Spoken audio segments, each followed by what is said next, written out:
B1 Bank. Visit B1Bank.com to find a location near you. Come on, let's go, you guys. Get in here, we gotta go fast now. The Houston Astros took their series yesterday with the Toronto Blue Jays with a 3-1 win in Toronto. On the mound for Houston, Mike Burrows went 6 innings, giving up 1 run on 2 hits with 1 walk and 3 strikeouts. Shifting to today, the Astros will be on the road again as they'll take on the Detroit Tigers. On the mound tonight, it'll be Tetsuya Imai for the Astros versus Troy Melton for the Tigers. First pitch is at 5:40 p.m. from Comerica Park, and you can listen to it right here on ESPN 103.7 Lafayette and 104.1 Lake Charles. The United States takes the field tonight for its final group stage match of the 2026 FIFA World Cup, facing Turkey at 9 p.m. in Los Angeles. While Turkey have already been eliminated from the tournament, the U.S. has already secured first place in Group D, regardless of tonight's result, and will advance to next week's round of 32. Day 2 of the NBA draft came to its conclusion last night, and the New Orleans Pelicans, with the 58th overall pick, selected guard Jaron Pierre Jr. out of SMU. Pierre Jr. played for 4 different schools in his college career and averaged over 17.5 points per game in his final season. In the PGA, the Travelers Championship begins today from TPC River Highlands in Cromwell, Connecticut. The purse for the winner is $20 million, and to no surprise, Scottie Scheffler is the favorite at plus 390. The NCAA D1 cabinet voted yesterday to eliminate the bowl transition penalty for teams making the jump from FCS to FBS. Now teams who are joining the FBS this season, like Sacramento State and North Dakota State, will be eligible to play in bowl games immediately. I'm Blake Purser, and you're listening to ESPN 103.7 Lafayette and 104.1 Lake Charles, your home for the LSU Tigers and the Houston Astros. The 2-minute drill has been powered by B1 Bank. Visit B1Bank.com to find a location near you. Dawson Iserloh prides himself on taking a deep dive to uncover all the relevant data about the sports and sports teams he loves. And now he's sharing all those facts inside his big brain with all of you. Here is the LohDown with D-Loh on ESPN 103.7 Lafayette and 104.1 Lake Charles, Southwest Louisiana's sports station. It is the LohDown, ESPN 103.7 in Lafayette, 104.1 in Lake Charles. Anywhere you are with ESPN Southwest Louisiana mobile app and streaming on YouTube every day, ESPN_SWLA is the YouTube channel. The New Orleans Pelicans have added a player to their roster. Believe it or not, it only took them about 2 days in time in the NBA draft. They did not make any trades. They really had a pretty quiet couple of days, but they added a player. He's a New Orleans native. We will talk about that coming up on the Locked In segment. We also have players on the move. Naz Reid was traded, so we'll do some NBA recaps here. We'll catch up on the National Basketball Association on today's edition of Locked In. It wasn't a super busy night. The Astros did claim a series victory over the Toronto Blue Jays as they continue that streak. That is now 4 consecutive series wins for the Stros, so maybe a little bit of turning things around of late. They pitched very well yesterday. They got a good starting outing from Mike Burrows, which hasn't been a regularity for most of the season, but he was effective, and the bullpen gave him 3 scoreless innings. Stephen Okert, Brian King, Josh Hader, 1, 2, 3, and the night was over. Offense was a little hit or miss, but got some clutch hits. Got a big RBI from Jeremy Pena, and they held on for dear life. Runs in the 8th and 9th. And a job well done. So they get that series victory. They have closed the gap even further. Seattle lost last night. The Astros are now in a clear-cut second-place spot in the AL West. They actually jumped 2 spots in one night. The Stros went from 4th to 2nd, and they are now 2.5 games out of the division lead from Seattle. They are only 1 game out of the wild card as we stand. As I mentioned yesterday, if you missed the show, yesterday was the exact halfway point of the Major League Baseball season. We think about the All-Star break as halfway, but it's just like the NBA. It's actually further along than halfway. Yesterday, the Astros, going into their game against the Blue Jays, had played 81 games and had 81 left to go. So a pretty good time to kind of look up, see where you're at. That's why we had our long conversation with Brett Chansey, and here they are now closing in. It's anybody's race in the American League. With the exception of the Yankees and the Rays, no one else in the entire American League, get this, no one else in the entire AL is more than 3 games above 500 besides the Yankees and the Rays. To contradict that on the National League side of things, you've got 3 teams in the NL Central alone that are more than 3 games above 500. You have 7 teams in that league as a whole, as opposed to 3 in the AL. So things are a little bit more spread out on the National League side of things. They are pretty condensed on the AL, which is good news for the Stros, right? Because they're in that big clump of teams that's looking to break through. As James just mentioned to close their show, Imai gets the ball against Melton. It's been a pretty good story. Troy Melton's been really good for the Tigers so far this year, 4-0 with a 2.56. He's a former fourth-round draft pick back in 2022. That game gets going at 5:40, and we'll bring it your way. We have a lot more to get to. The reason I wanted to kind of get Astros out of the way there is because I don't think we're going to have time to get back to them on this show today. We have got Red Card Rundown coming up after the first break. We'll talk World Cup for the day, as we've been doing each and every day. Tomorrow, our World Cup correspondent, Blake Purser, that's right, producer for the Jordy Holtberg Show, and half of Footnotes, sometimes more than half of Footnotes. He will be joining us to talk the Team USA result. They will play tonight. That game does not really matter for the U.S. as far as the rest of the tournament's concerned, but it does matter as far as continuing to play together and, get things rolling in the right direction. So we will have him on to make sure we get caught up there, and we'll get some other thoughts from the rest of the tournament. But we got a lot to get to today. So here's how we're going to do the show today. We usually would have Mikey Butel on at 2 o'clock. This is going to be our last one, by the way. Last college baseball conversation for the season. We might have Micah on a couple times. I would imagine we will have him on a few times throughout the offseason, but we're going to stop the weekly visits, right? So this is it. Bittersweet. But Micah joins us. He actually has a press conference to attend over at Lamar because they're getting a new baseball coach today. So we're going to hop on with him early. Micah will join us at 1:30 instead of 2 o'clock. We're going to push Seth Lewis to next week. We'll get back caught up with Seth on everything's New Orleans sports related next time around. We have a replacement, though, because Jake Madison is going to join us at 2 o'clock to talk Pelicans. Host of the Locked On Pels podcast. Pels did add a player last night. They were not active in the trade market. Are they still going to be planning to make moves? What's the deal? We'll get Jake's thoughts on everything that went down and obviously his thoughts on the pick and everything like that at the top of hour number 2. Then we have a 2-part interview. I think I'm just, the way I know this is going to go, I want to talk to Ralph Bergeron, our friend, also hosts a golf talk show, about golf. I want to talk to him about the U.S. Open, the Wyndham Clark stuff, the fallout, how he was treated, all that. And then I want to talk to him about all this new PGA Tour stuff that came out with the Championship Series, the Challenger Series. I don't think we're going to fit all that into 15 minutes. So we're going to do that in 2 segments. We'll have him on at 2:15 or probably around 2:20 by the time we get finished with Jake. And then again at 2:30, 2:35, somewhere around there. Again, be flexible with us. With fitting all this in one day. So it's 3 interviews today, but it's kind of like 4 because it's going to be a 2-parter with Ralph. A loaded up edition of the show. Excited to get to all that and then some here on a Thursday edition. I've also got breaking news for you as far as the Louisiana Raging Cajuns are concerned, by the way. There will be a blog up on this in just a bit. But the Cajuns are going to be playing in the 2027 Bruce Bolt College Classic. That is a college baseball tournament. They are heading to Houston, Daikin Park, March 5th through the 7th. Louisiana will be a part of a field that includes Houston, Louisville, Texas A&M, UConn, and Utah. The Cajuns will play Utah, Texas A&M, and UConn for their 3 games in Daikin Park. They also get the Saturday night showcase game against Texas A&M. So an SEC opponent, 7 o'clock under the lights in Daikin on Saturday, March the 6th.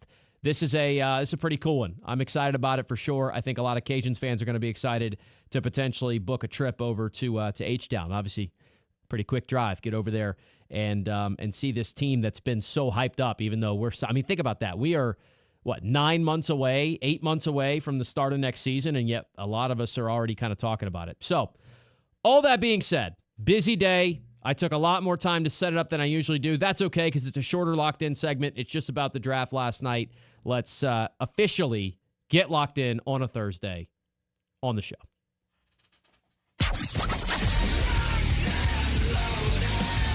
D-Loh is the kind of guy that stays locked in. On what? Well, that depends on the night. But you can guarantee there was some sporting event that he found interesting. It's time to find out what D-Loh was locked in on the LohDown. All right, the second round of the NBA draft happened last night. Pelicans were slated to pick at number 58. That is almost near the end. So the unfortunate nature of how it went down is we had to sit around a long time. And I know James probably felt this as well because he was our draft correspondent getting ready to post a article about whatever the Pelicans ended up doing.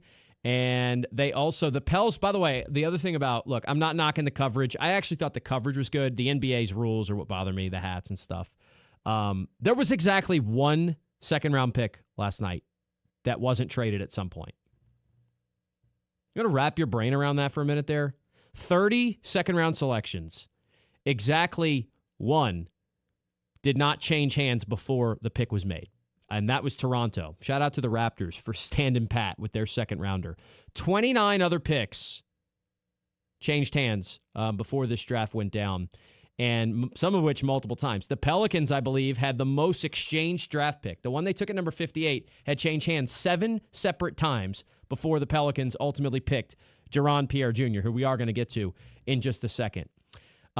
They did not fix, if you're wondering, hey, maybe the NBA saw SVP's rant about the hats. Maybe they saw D-Loh ranting about the hats. Maybe they fixed it for night 2. They did not. We still had the wrong hats on guys all the time, the entire way through. And as I said, since all these picks were traded, almost everyone wore the wrong hat. Like, literally just pick a hat and wear it, and that's about as accurate as it was going to be. Anyway, I'm over that part of it. But after I waited, however many hours the draft coverage went on, the Pelicans finally pick at 58, and they picked Jaron Pierre Jr., and I go, okay, I kind of recognize that name. I don't know a ton about him. Let's learn about him. ESPN goes, all right, that's who the Pelicans pick. We're going to cut the commercial. We'll see ya. I was like, are we serious right now? I waited this long. And then they really didn't do a whole lot on him because when they came back, the 59th pick was there. So, they threw in a couple words about him. But regardless, had to do some of my own homework here. The most intriguing thing about this guy, at least surface level, other than the fact that he can shoot and the skill set's intriguing, is he's a New Orleans guy. He played high school basketball for St. Aug. Shout out to the Purple Knights and the Marching 100, one of the best marching bands in the world, for my money. But he's obviously familiar with the area. He can definitely shoot it. He can score it. He's got good athleticism. He's one of those players, too, who was well-traveled in his collegiate days. 6 seasons. He was at Southern Miss for a little bit. He then went to Wichita State, and he ended up ultimately, and then actually Jacksonville State, and then ended up at SMU to finish out. He was a very good scorer in high school, and he kept that going in college. His last season with SMU, you think playing at the highest level he played at, ACC, team, was playing the likes of North Carolina and Duke and some really good teams throughout the last year. And he averaged 17.5 points, 5 rebounds, 2 assists per game. Shot 37% from 3. They ended up losing in the first 4. Ironically enough, Jaron Pierre Jr.'s last career college basketball game, I do believe, was against the Miami, Ohio Redhawks, my team of destiny that I cared very deeply about. I really actually did. The team that was obviously undefeated until they lost in the conference tournament. They got in, they beat SMU, and then Miami, Ohio lost their first-round tournament game. So, look, that's kind of the extent of what I know about him. I saw SMU play a couple times last year. I knew the name. I didn't know a ton about him. I had to jog my memory for sure. And I saw, number 5. All right, maybe I kind of remember that thing. Doesn't jump off the page to me, but when I went back and watched some of it last night, guy can definitely score it. He can move around a little bit. He's athletic. He's also the 58th pick in the draft, and he was in college for 6 years. He's a little older than your average draft pick. So is he going to have to fight to make the roster? Probably so. But the Pelicans, as of now, the thing that I'm most confused about is some of these placeholders right now. What are they going to... And I'm excited to ask Jake Madison these exact questions in 45 minutes. So we'll get some answers, or at least his opinions. What are they going to do with the Jordan Poole, DeJounte Murray roster spots where we don't think they factor into their future plans, but as of now, they're under contract on the team. I think that's going to get itself figured out, and that would honestly, in theory, make it a little more likely that Pierre can make the roster. He's also could potentially be a G League candidate, that brand new Pelicans G League team that's moving to Kennebra, which should be exciting. I'm very familiar with the Pontchartrain Center in Kenner. I've been to volleyball tournaments there. I haven't been to any professional basketball games there, so it'll be a first whenever I attend the Pelicans' new G League facility with it when it gets I would imagine a makeover. But shout out to Kenner, Louisiana, the birthplace and hometown of my wife. Anyway, Jaron Pierre Jr. is the Pelican selection. The only other thing that I think is pretty noteworthy about the second round of the draft for this show's purposes is we did end up having another trade, and I guess it really wasn't even related to the second round. Naz Reid is being traded. You'll remember Naz Reid, of course, played for LSU in the initial Will Wade stint there. He got traded to the Charlotte Hornets, and this is a pretty big one because LaMelo Ball goes back in return. So the Timberwolves are going to pick up LaMelo Ball, and they had to give up. This is what they gave up for LaMelo Ball. 2033 unprotected first-round pick, 3 first-round pick swaps for the next 3 seasons after 27, so 28, 29, and 30. 3 second-round pick swaps in 29, 32, and 33. That's right. There are kids right now that are playing elementary school basketball that could have their pick swap traded by the Timberwolves because of this LaMelo Ball deal. And Naz Reid.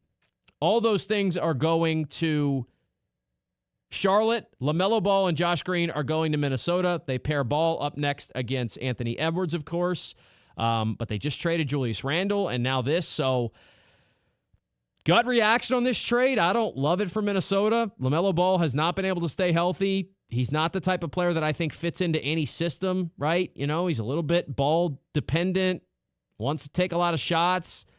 Maybe Ant Edwards is the right guy to pair with him, but I don't know. Surface level, I think that one's going to be tough to make that work. But Minnesota's feeling the need to kind of do something to try and push them over the top. They've been to the Western Conference Finals. They haven't been able to get past some of the giants in the Western Conference right now, so they go ahead and make this deal.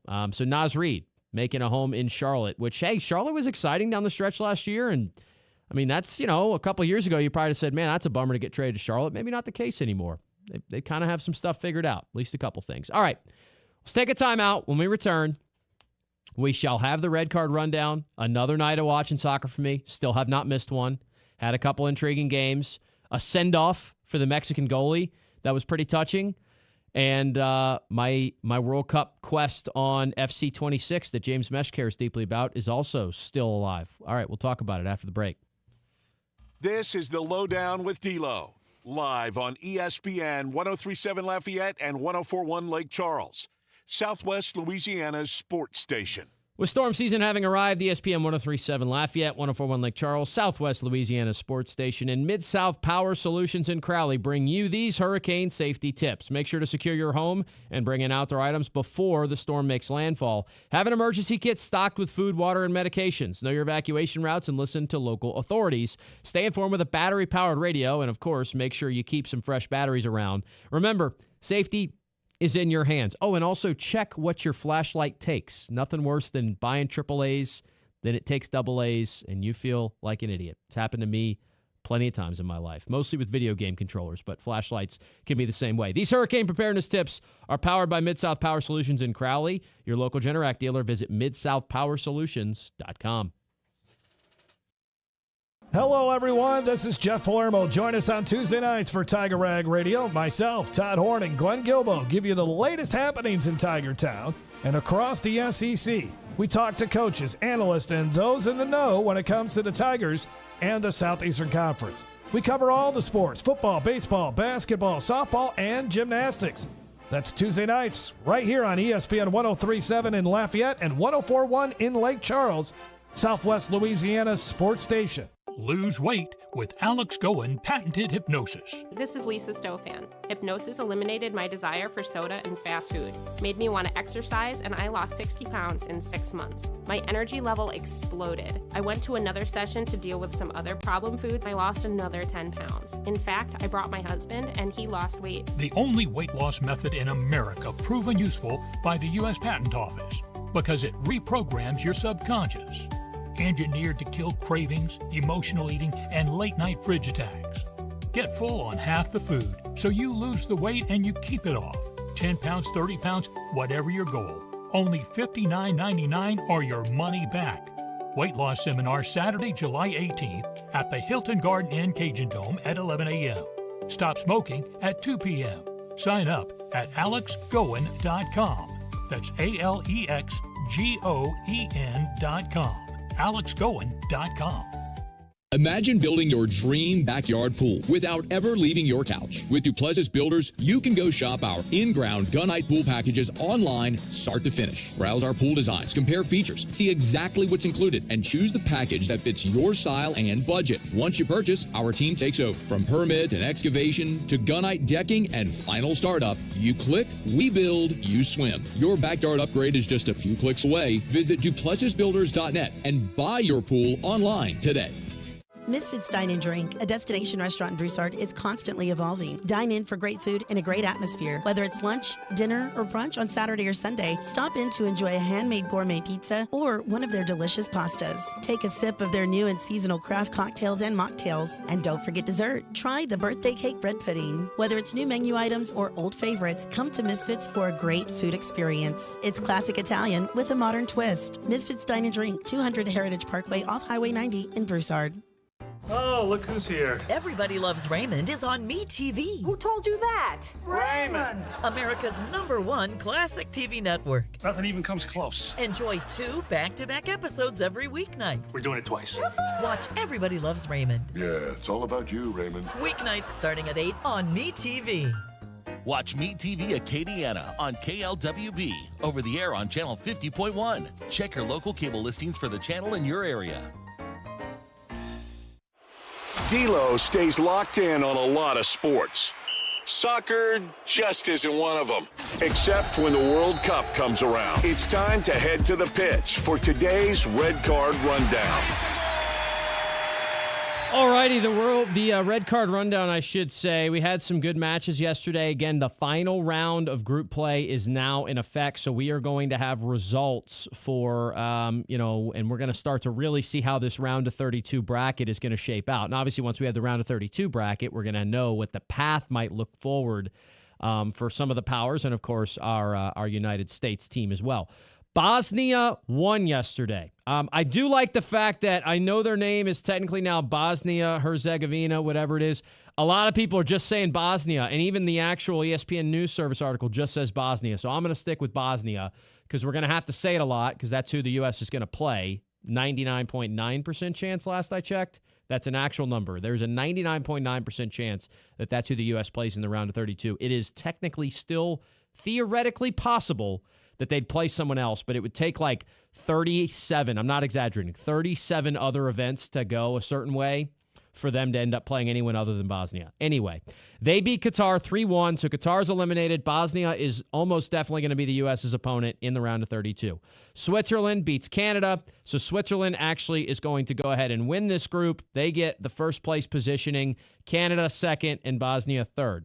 Morocco defeats Haiti. They finished with a 2-1 record. Morocco is going to move through here, as is Brazil. Brazil was dominant. Brazil has the better goal differential, by the way. So despite the fact that Brazil and Morocco played to a 1-1 draw, Brazil wins the group. Morocco second. Scotland third, but only having 3 points and a negative goal differential, they are unlikely to get one of those 8 transfer spots of the 12 third-place teams, right? So that's what we decided yesterday with the groups that have played their final game now. Today, we're going to do it again with 3 more groups getting their stuff figured out. Group E is one of them. Curacao will face Ivory Coast at 3 o'clock. Ecuador will face Germany, also at 3 o'clock. Those are the 2 Group E matches. Of course, Germany, big favorites to go ahead and finish this thing out. They are already 2-0 with 6 points. They technically haven't won the group yet because Ivory Coast has 3, and if Ivory Coast were to beat them, they could win the group. But here's the thing. Goal differential for Germany sitting at a +7, but no, head-to-head's the #1 tiebreaker, so that's right. If Ivory Coast beats Germany today, they don't play Germany. They play Curacao. I got to get better at reading comprehension. I consider it a strength of mine, but recently I've been struggling with it. Okay, so yes, Germany's won that group. It's kind of like the U.S. The other positions are up for grabs. Japan and Sweden at 6, along with Tunisia and Netherlands. That is Group F. And then, of course, the United States finished their group play with Turkey tonight. That does not affect anything. Turkey is already the 4th-place team. The U.S. is already the 1st-place team. Paraguay, Australia, though, at 9 o'clock is pretty significant because between those 2 teams, they both have 3 points. So if Australia or Paraguay beats the other, they are the 2nd-place team. If they play to a draw, Australia will move through because they have a better goal differential going in. And that 3rd-place spot, there's no guarantees for that team to get through. So big match between Australia and Paraguay. That is today's matchups. The other thing that I saw last night, I didn't finish going through some of these scores. Mexico beat Czechia 3-0. South Africa beat South Korea 1-0. That one was actually pretty big between South Africa and Korea. That gave South Africa 4 points, and they finished second in Group A. Korea is now one of those third-place teams that sits and awaits their fate. Mexico, really cool moment last night. Basically, Mexico brought their backup goalie in this tournament because he is a Mexico legend. That is Guillermo Ochoa.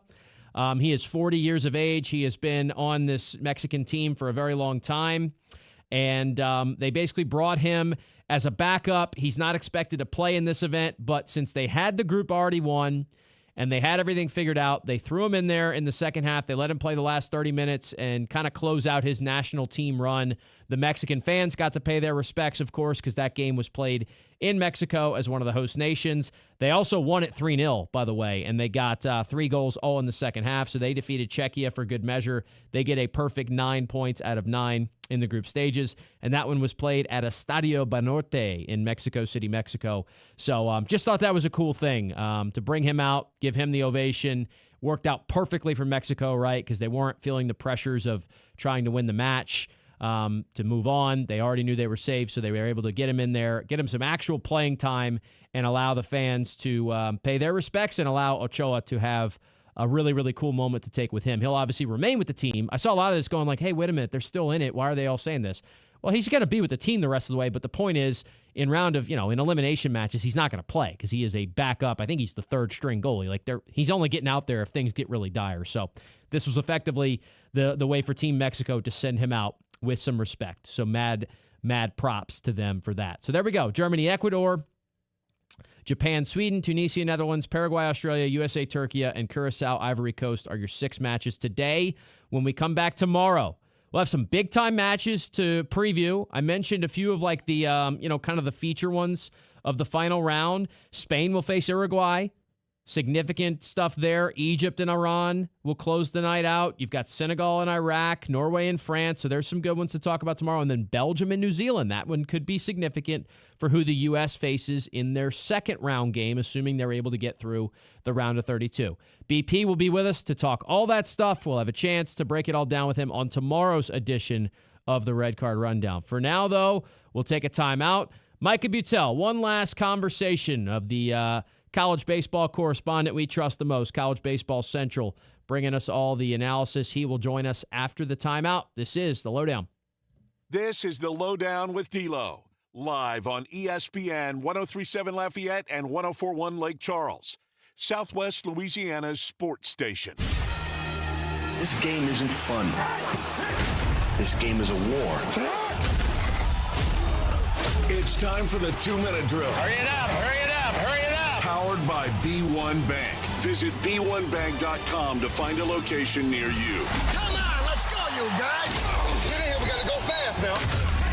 The Houston Astros took their series yesterday with the Toronto Blue Jays with the 3-1 win in Toronto. On the mound for Houston, Mike Burrows went 6 innings, giving up 1 run on 2 hits with 1 walk and 3 strikeouts. Shifting to today, the Astros will be on the road again as they'll take on the Detroit Tigers. On the mound tonight, it'll be Tetsuya Imai for the Astros versus Troy Melton for the Tigers. First pitch is at 5:40 p.m. from Comerica Park, and you can listen to it right here on ESPN 103.7 Lafayette and 104.1 Lake Charles. The United States takes the field tonight for its final group stage match of the 2026 FIFA World Cup, facing Turkey at 9 p.m. in Los Angeles. While Turkey have already been eliminated from the tournament, the U.S. has already secured first place in Group D, regardless of tonight's result, and will advance to next week's round of 32.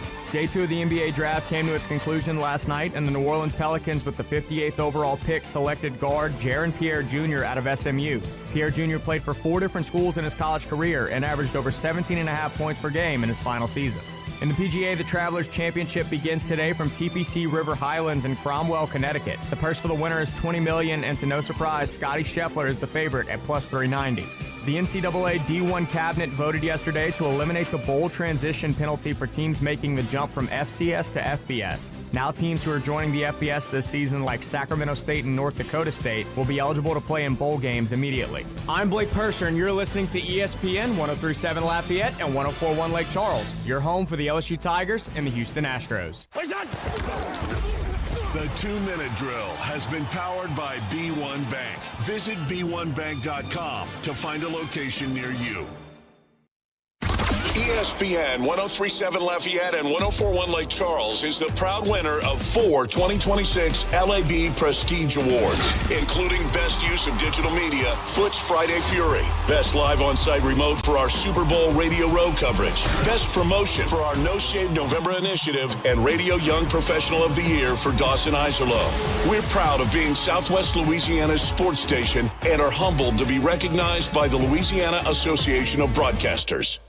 Celebrate America's 250th birthday, powered by Regional Homes of Opelousas and ESPN 1037 and 1041. We're giving you the chance to win a 250th Anniversary of America flag and flagpole kit. Listen on air for the American Trivia question, and you could be one of our lucky winners. We're giving away 5 flag and 5 flagpole kits during the week of July 4th. Thanks to our friends at Regional Homes of Opelousas. Salute, and happy 250th birthday, America.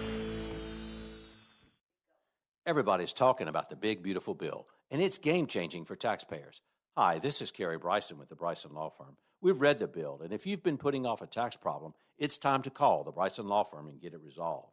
This new legislation could give you a chance to get things straight with the IRS. Whether it's getting caught up on unfiled returns or negotiating IRS debts, there are a lot of new deductions and opportunities in the big, beautiful bill, and the Bryson Law Firm knows how to use them strategically.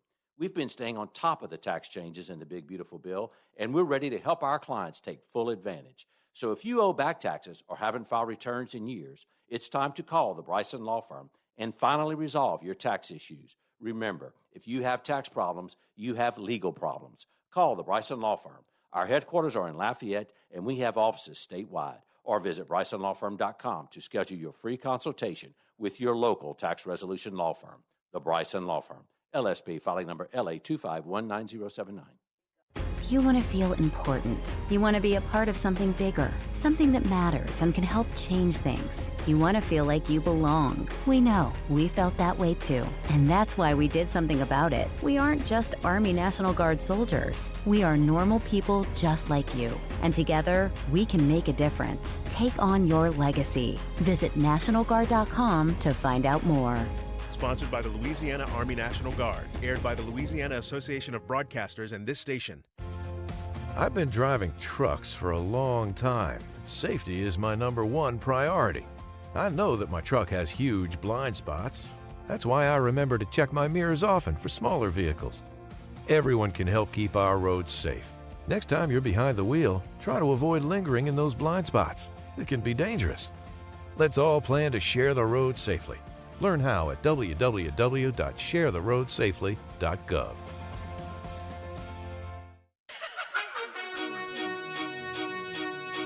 This is ESPN 1037 Lafayette and 1041 Lake Charles, broadcasting live from the Beal and Hebert studios in Upper Lafayette.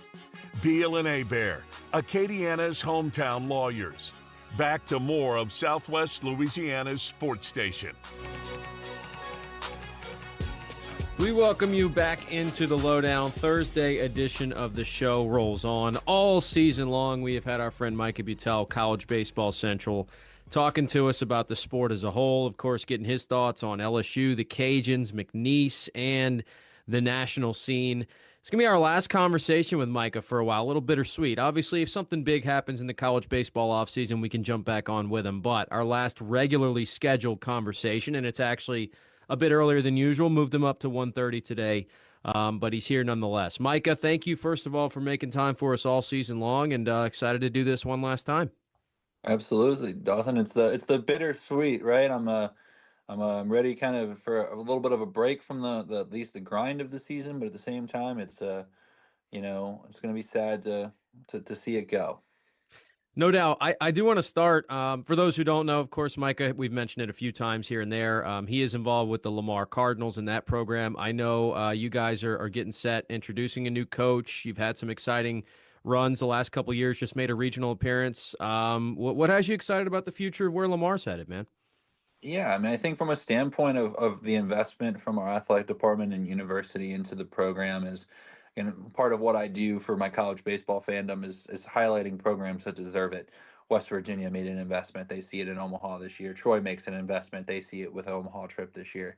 Oklahoma's starting to really invest, and they're rewarded with a national championship this year. So from that standpoint, at Lamar, we've done a really good job of doing that exact thing with brand new facility. I mean, I was always the running joke was whatever coach came to Lamar to replace Will Davis was going to come into a facility that no one even moved into yet. So it's now Sean Allen and his staff's entire home, a multi-million dollar project. So, big stuff there, obviously at Lamar, and then we're fortunate to have a really good fan base that loves the sport. So, there's a lot of great things to be excited about, and obviously the investment from our department as well as from our fans. From a mid-major standpoint, especially, we're going to be able to compete with the best for high-level talent. And again, we have proof of concept, right? With we've beat Texas in the fall in the last few years and been knocking on the door against some power opponents. Heck, we got Oregon State to come to us for a weekend. So clearly our facility's up at least enough standards to have some high quality teams come to town. So really excited about the future here. You alluded to Oklahoma there. Of course, they are the champs. We haven't spoken since that became official. Team of destiny, no doubt. I did it on the show earlier this week. They were 16-19 from a stretch in mid-March till the day they lost in Hoover. And so even the whole, they got hot at the right time, I joked, like, getting hot at the right time, I guess, is like down 8-2 in the fourth inning against Georgia Tech. I guess that was a pretty good time to get hot, and that's when it happened for them. There's so much into it.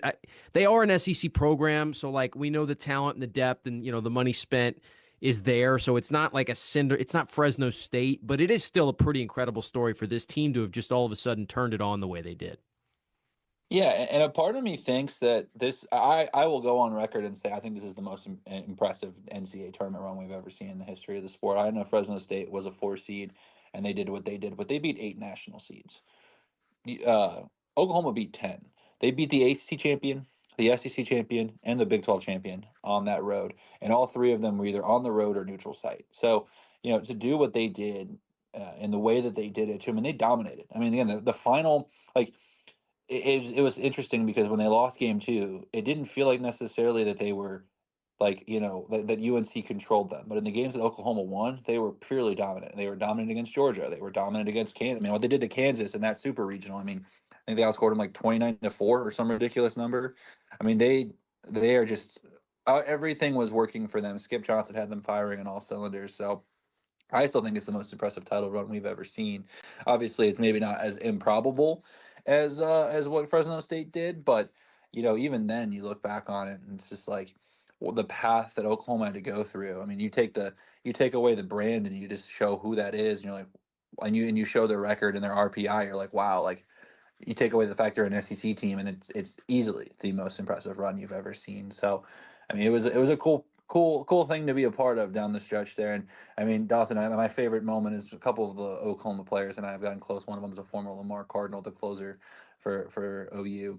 I said, when we saw each other in Baton Rouge on that Thursday night early in SEC play where LSU ruled them off the field, I was like, if I would have told you, hey, you and I are going to be standing on the field together on a Monday night in middle of June in Omaha, Nebraska, and you're picking up confetti and dirt because you just won the national title, would you call me crazy? And both of us were like, yeah, we would both think you're a little crazy. So pretty cool moment for that. No doubt. It is definitely that. I still like the Georgia Tech. I cannot get over that. Like watching the first few innings of that game where they're down 8-2 and you're going, well, this is how we expected this to go. The Atlanta Regional. I mean, Georgia Tech, like we said, a lot of people had them as the favorite overall because we knew that UCLA was at least struggling a little bit. And that's the beginning of this just all-time run that the Sooners then went on. All right, man, you cover this sport in a really unique way. I think we've talked about it a lot, all the different trips you've been on. First off, final numbers here this year. What games total? It was up, around 110? Yeah, 113 on the games, Okay. 30 or 20 some thousand, almost 30,000 miles. Can't remember the exact number of travel. It was ridiculous. I think it was 20. But yeah, it was a long year, fun year though. Give me the best new ballpark experience you had this year. Place you hadn't been before that left an impression on you. Yeah, I mean, I think there's so many good ones. I think the most, and this is, I think it's because it's just stuck with me so much, especially when you compare it to like the national conversation. What I saw at Utah I got to be at the grand opening of their brand new ballpark. So I got to see firsthand all the people that invested in that program and built a beautiful new on campus facility for the Utes. I think that one will always stand out to me because they every detail of that ballpark, that facility was thought through from a fan experience standpoint to a player's facility standpoint to just the east of, I mean the only flaw they had was they didn't have the parking just yet. But that was about it. Like again, this was the grand opening in early March. And again, you factor in the scenery of Salt Lake City. I mean, it's just stunning. But that one to me, I think will always kind of stick out because again, I went out there and I joked, I was like, oh, I get to see the brand new Utah ballpark, but I'm really going to go see BYU's, scenic backdrop in early March where there's going to hopefully be some snow on the mountains. But what I didn't realize was I almost it might be an off-season post at some point. I almost think the Utah backdrop's better than the BYU backdrop, and that might cause some outroar, especially out there for those that love BYU. But for me, I think that one sticks out the most. Though Auburn and Arizona State both have arguments for ballparks that did similar types of just wow factor for me.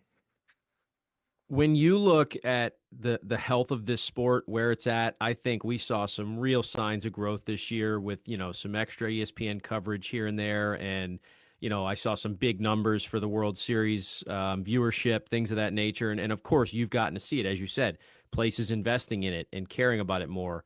What do you make of where this sport is now? And maybe even compared to like when you started covering it just a handful of years ago and like as you've seen it, and gone around, what do you make of where the sport's headed?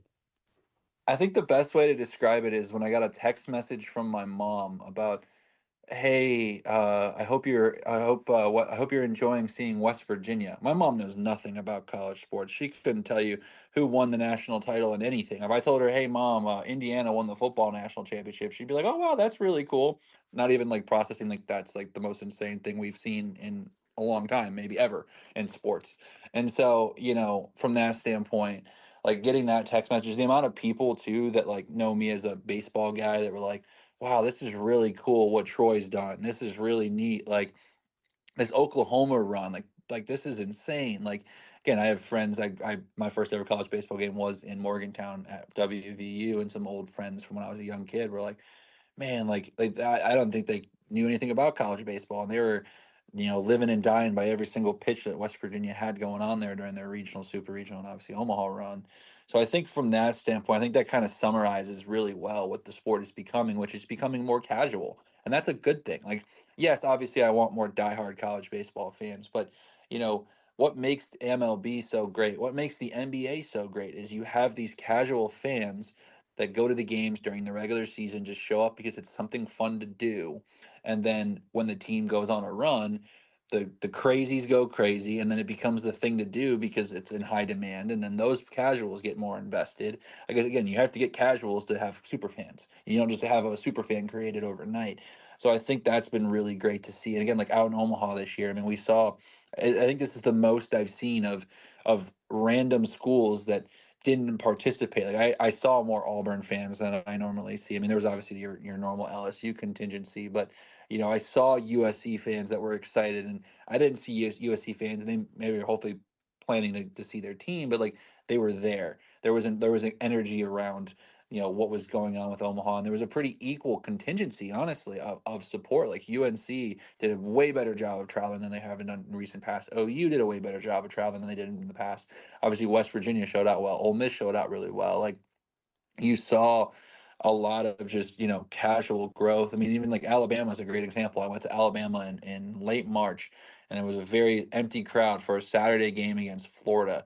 Then I saw them in super regionals, and then I saw what made it out to Omaha. Like there's potential there, and there's clearly some interest now. So I think as a whole, the sport is becoming more and more. I mean, it happened at Lamar. We had a packed house for our conference championship. We haven't packed that place in years. So that type of interest I think is starting to grow now to where not only like is it, oh, it's good sport, it's fun to watch. Like there's actually like some energy around like, oh, like hey, I actually know that Lamar had a good year. Hey, I actually know that Troy made it to Omaha. Like in the past, like I mean, I'm curious how many people knew that Murray State made a run to Omaha last year. I think this year there's a lot more just casual interest in the sport. And again, maybe ESPN just got bullied enough, but I felt like I got more notifications about what was going on in the College World Series this year than I ever have before. It's a great point about the engagement level of casual fans, getting them into it. I remember years ago, I was a kid and I used to go to Tulane baseball games all the time. And I remember stopping outside and like people would ask us sometimes, like when me and my dad were walking up to the ballpark, "Hey, what's going on today? What are all these people?" And we're like, "What do you mean? It's a baseball game. Like the baseball team's playing." And that was a time, a program that was doing well. And so like I think it is getting more mainstream and it needs to continue to do so. And so I do think that's a great point brought up. Micah Butel is our guest, College Baseball Central. We are kind of wrapping up, putting a bow on this season as a whole, as Oklahoma was, of course, crowned the national champions. All right, Micah, I didn't prep you on this question, so you can take a second to think about it if you need to. I am giving you the keys. You are the czar of college baseball for the offseason. You can make one sweeping change. It can be a rule. It can be a structure. It can be a postseason format thing. It can be any one thing related to the sport. What does Micah Butel think needs to change for the better in college baseball? That is so tough because I guess there's a loophole to this. If I make this rule, Dawson, can I put like a guaranteed to lock it in for 10-year kind of thing, or is it just Yeah, hey, we this can is do the that. rule and it can? Because if so, then I don't want the postseason touched. That'll be my bread and butter. I would say we cannot even have a conversation about a new postseason for 15 years. Like let the new era of the portal and all this other stuff play out before we make any decisions on changing the postseason format, because I think it is the perfect postseason format. I always thought basketball was that, and then it got to 72, and now it's just kind of like, I don't know how I feel about it. Um, so that would be my biggest thing. But if it's a 1-year deal, ABS needs to be a uniform thing. I don't know how they make it happen because I know how expensive that equipment is, and I know, for example, and we'll say like even at the Southland level, I don't know how many schools can afford to put ABS into their ballparks, or at least to have it running as smoothly as the SEC tournament had it running. But when we saw in the championship, there were a couple strike three calls on North Carolina and in game two, even on Oklahoma, where it was like, man, if they could have challenged that pitch, it's going the other way. Or you're assuming at least it's going to go the other way. And that changes a lot of different scenarios for a lot of different teams. I didn't think I was going to like it when I saw it in Hoover, Dawson. I was very honestly against it. I like the human element and error element of the sport of baseball. But balls and strikes, especially in key spots, like those are important. An umpire should not be able to, nobody, not even just an umpire, no one should be able to dictate a game based off of an opinion. It should be fact. So I think that would be if it was just a 1-year deal, has to be put in tomorrow, ABS. But if I can put a clause of, lock something in for 15 years or so, it'd be the postseason tournament. Don't touch it. I like both of them. The thing I love about what you said about the postseason, it's driving me insane that we're doing this in football right now. Even if, and I was for a long time, I still feel like, the group of five conferences or whatever you want to call them now need some sort of path, and they've gotten that, but yet it's come at this cost of this like ever evolving power struggle where now we're doing it yearly. Like we took, a system that obviously needed some tuning, and we made a drastic change to go from 4 to 12, and then didn't even give ourselves a 5-year sample size to really see what's happening. Like it's so difficult with these trends. We know like years can happen that are just weird, and so it's the same way like in, at least in college basketball, we've had this format for a while. So if they want to add teams, even though I think it's the wrong decision, they're at least like going, hey, we've had this many teams that were right there knocking on the door. I'm so with you, man, with the sport changing the way it is right now. There is no reason to kind of squeeze the toothpaste out the tube and then not be able to put it back if it changes, right? If we do see, well, all right, well, maybe the power is back in the big conferences for the better part. And like, I'm just so with you. We've got to see where this whole thing's going to let the dust settle a little bit. And then if you want to address some things down the line when the sport changes, do it then. But like with this whole football thing, hey, it's 12 for a year, then it's going to be 14, then it might be 24. It's like, man, can we just see how 12 looks for a few years? Yeah, I think the best thing that was said to me when I was in Omaha was a conversation I was having with someone over at one of the conference houses in the Sun Belt, and we were talking, and it was like, if my first Omaha covering it as a media member was the 2024 when Tennessee beat A&M, but that was the 4 ACC and 4 SEC. And I remember that was the first true year of like the portal and NIL kind of playing a factor too.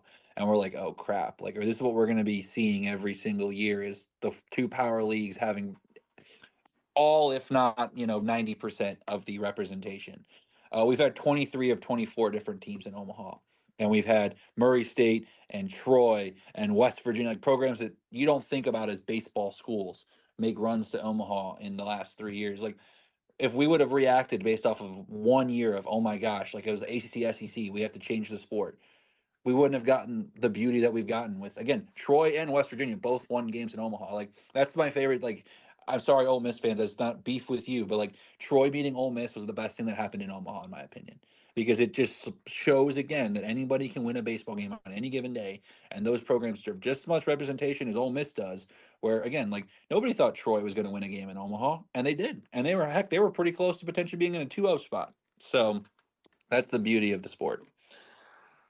I am with you on all accounts, Micah. Cannot thank you enough, man, for doing this each and every week throughout the season. As I said, we'll see what happens. Maybe we get a big off-season storyline at some point, but if not, we'll be checking in with you later on and getting ready to roll for a new season.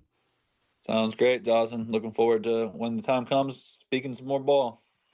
That's Micah Butel, College Baseball Central. We'll go ahead and take a timeout. We got plenty more coming up. You're listening to the LohDown. This is the LohDown with D-Loh, live on ESPN 103.7 Lafayette and 104.1 Lake Charles, Southwest Louisiana's sports station.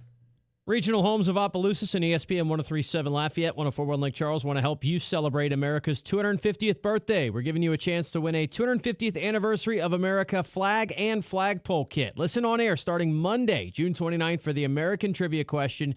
You could be one of our lucky winners. Tune in next week. It's our special giveaway. Salute and happy 250th birthday, America. ESPN 103.7 Lafayette and 104.1 Lake Charles is your home for the Houston Astros. And the Astros stun the Mariners. Hunter Brown, Yordan Alvarez, and the rest of the Astros are looking to get back to the postseason. You can listen to every pitch, hit, and thrilling victory of the Houston Astros. Incredible! As Robert Ford and Steve Sparks will be on the call. Tune in this season for live Astros baseball on Southwest Louisiana's sports station. The heart of Acadiana is its local businesses, the people, families, and companies that help our communities thrive. Here's a message from a proud certified South Louisiana business. Candyland Cottage is the place to satisfy all your cravings. Find delicious ice creams, fresh fudges, truffles, hot dogs, sausage po' boys, Frito pies, and homemade shakes. Visit us in Scott and Rain for a sweet treat. Plan your next birthday party or field trip at Candyland Cottage. Shop local, support local. Certified South Louisiana.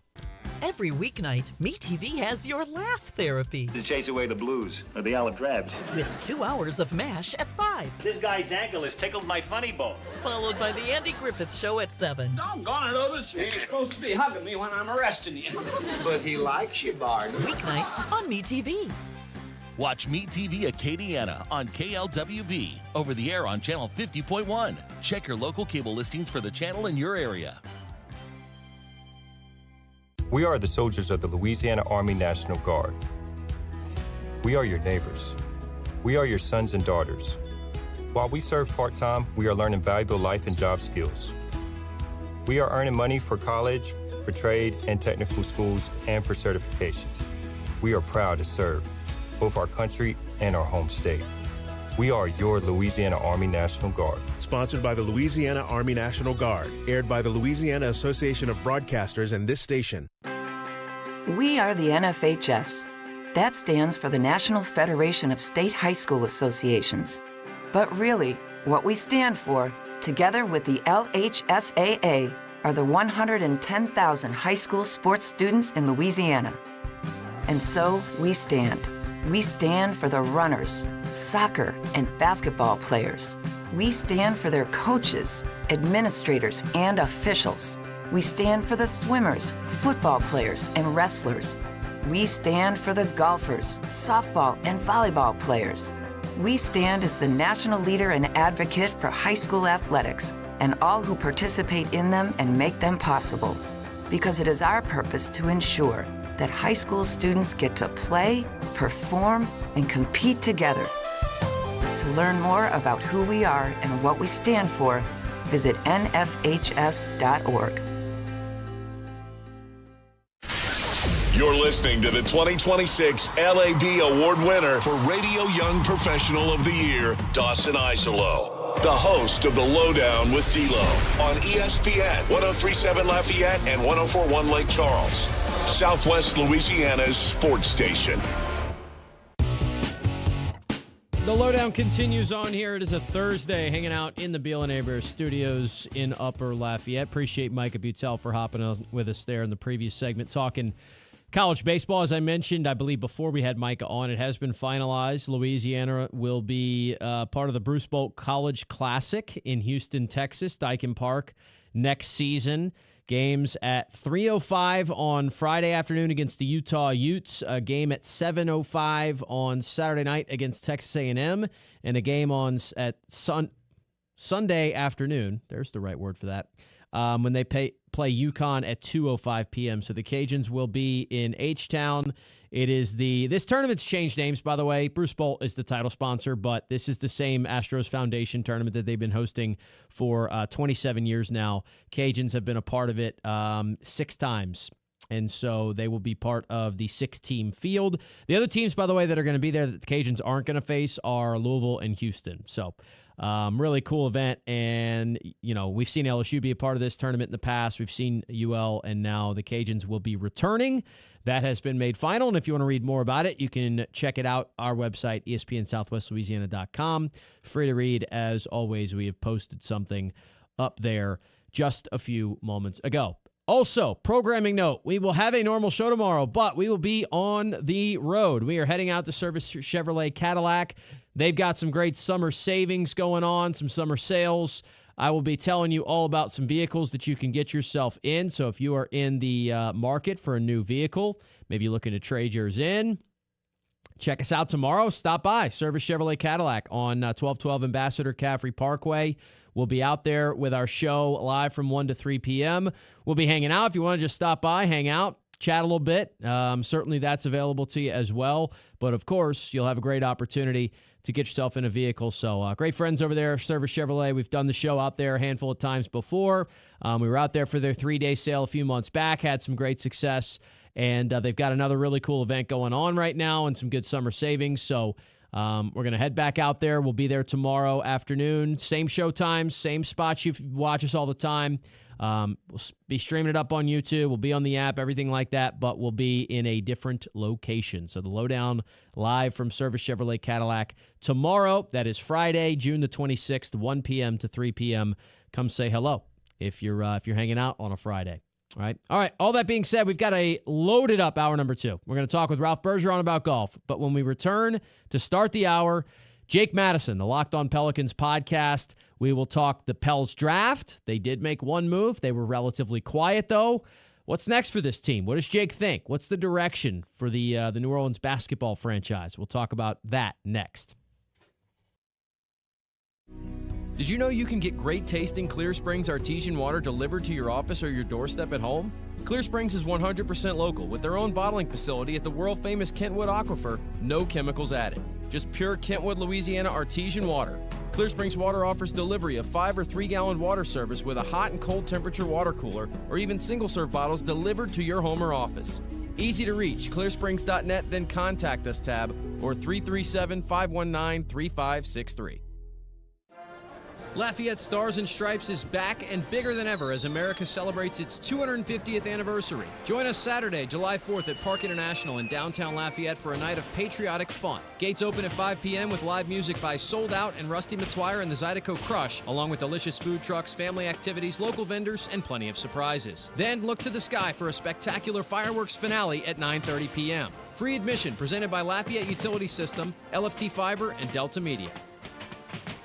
Hello, Acadiana. Cajun Culture, your #1 full-service dealer for new, used, and custom golf carts. Perfect for on the job site, the neighborhood, or even out on the green. We are the only authorized dealer of American-made E-Z-GO and Club Car here in Acadiana. For all your service, sales, and mechanical repairs, we got you. So don't wait. Roll on over to CajunCarts.com or stop by our Lafayette location by the Jockey Lot and see why we've been Louisiana's golf cart headquarters since 2003. Cajun Carts. Why walk when you can ride?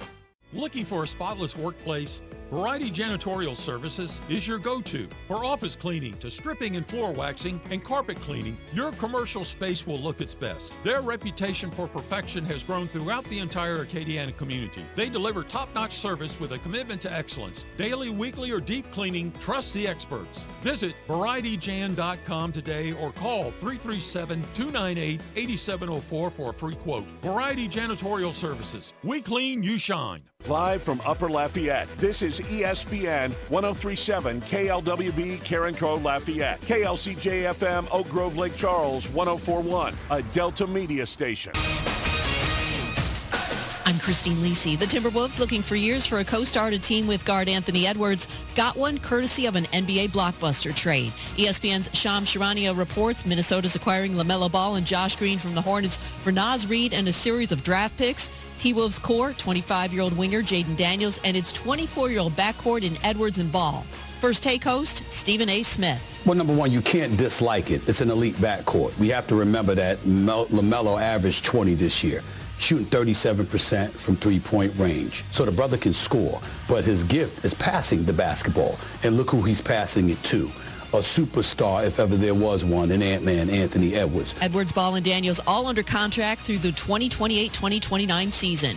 Free agent guard Kobe White intends to sign a 3-year, $74 million deal to return to Charlotte. He'd been a major priority for the team and now steps into a new starting role in the backcourt after the Ball trade. Team USA captain Christian Pulisic expected to return from a calf injury and play tonight against Turkey at the World Cup in the group stage finale. Hey, it's Evan Cohen. Coming up Friday, the Wolves have gone all in to keep Anthony Edwards happy, but I'll tell you why the LaMelo Ball trade will backfire. It's Unsportsmanlike, 6 a.m. Eastern, right here on ESPN Radio, ESPN2, and ESPNU.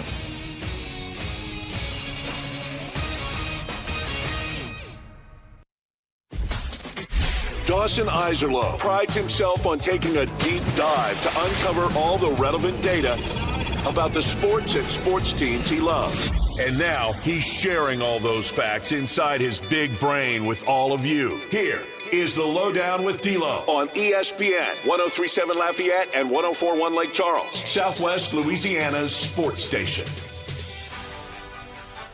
It is the LohDown, hour number 2 of 2. A Thursday edition of the show rolls on. ESPN 1037 in Lafayette, 1041 in Lake Charles.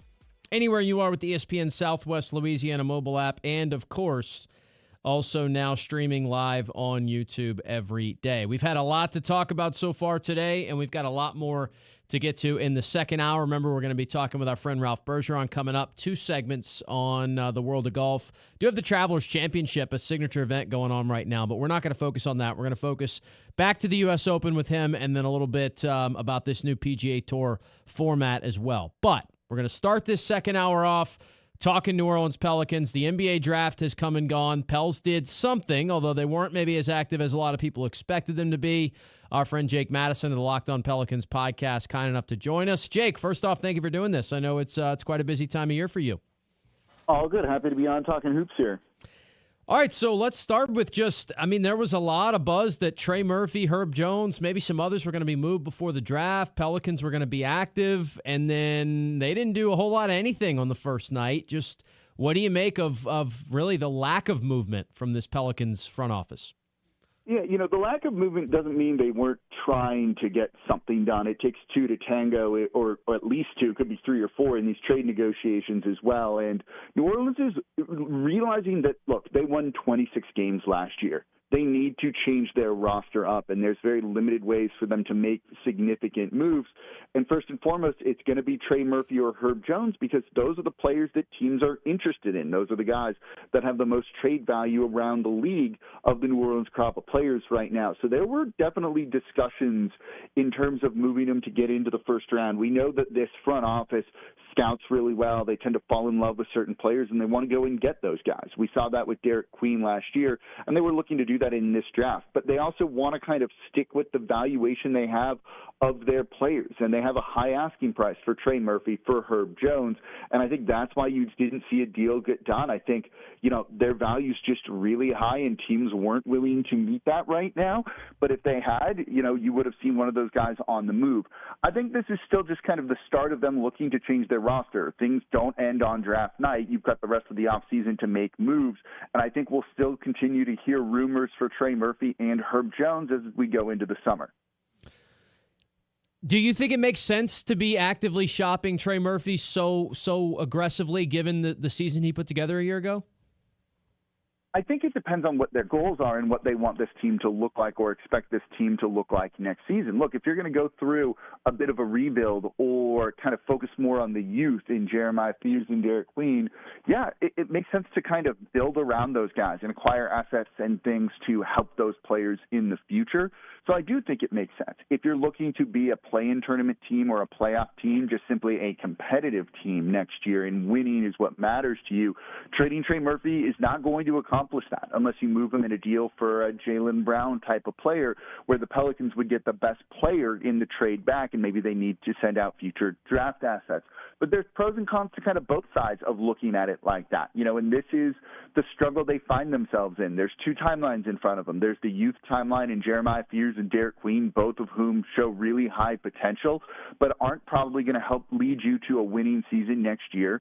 You also have Zion Williamson, Trey Murphy, Herb Jones, guys that have been, in the league for a while, are in the latter part of their 20s, that are on a more win-now timeline and potentially could help you get into the playoffs next year if you put other pieces around them. And so the Pelicans just kind of need to choose. That's been their issue for about a year now, of trying to thread the needle, and it just leads you to doing neither of those things particularly well.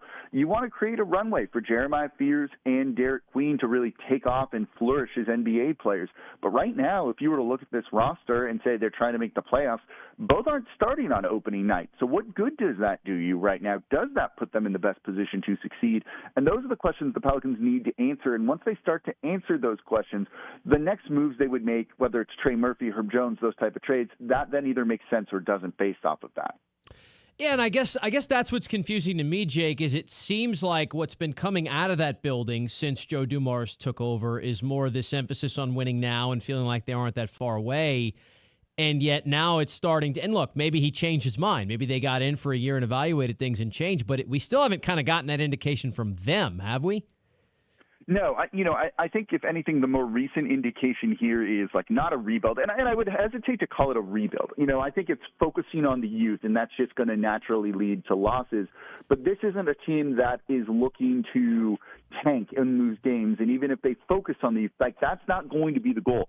They want those guys to lead them to wins, would be the ideal situation, as unlikely as it might be, I think. But the more recent indication from the team we've gotten was at Jamal Mosley's press conference, and it sounded like he wants to win. He said that he thought this team is kind of on the cusp of being very good. We've kind of heard that from Joe Dumars as well. But by the same token, right, this is a team that has won 47 games combined the last 2 years. That's certainly not going to get it done, and they're aware of that, which is why they feel big changes need to happen. It's just it's going to take a lot to, kind of really overhaul this roster and make big changes, particularly if you're not open to trading players, or even if the values are just so high that they never get moved. That's something they need to value and evaluate as well. Well, that's kind of what I wanted to ask you, because there are, a few players on this roster, and we understand like the Herb and Trey Murphy conversation. There's pretty good value there, and we think they could probably get a good bit.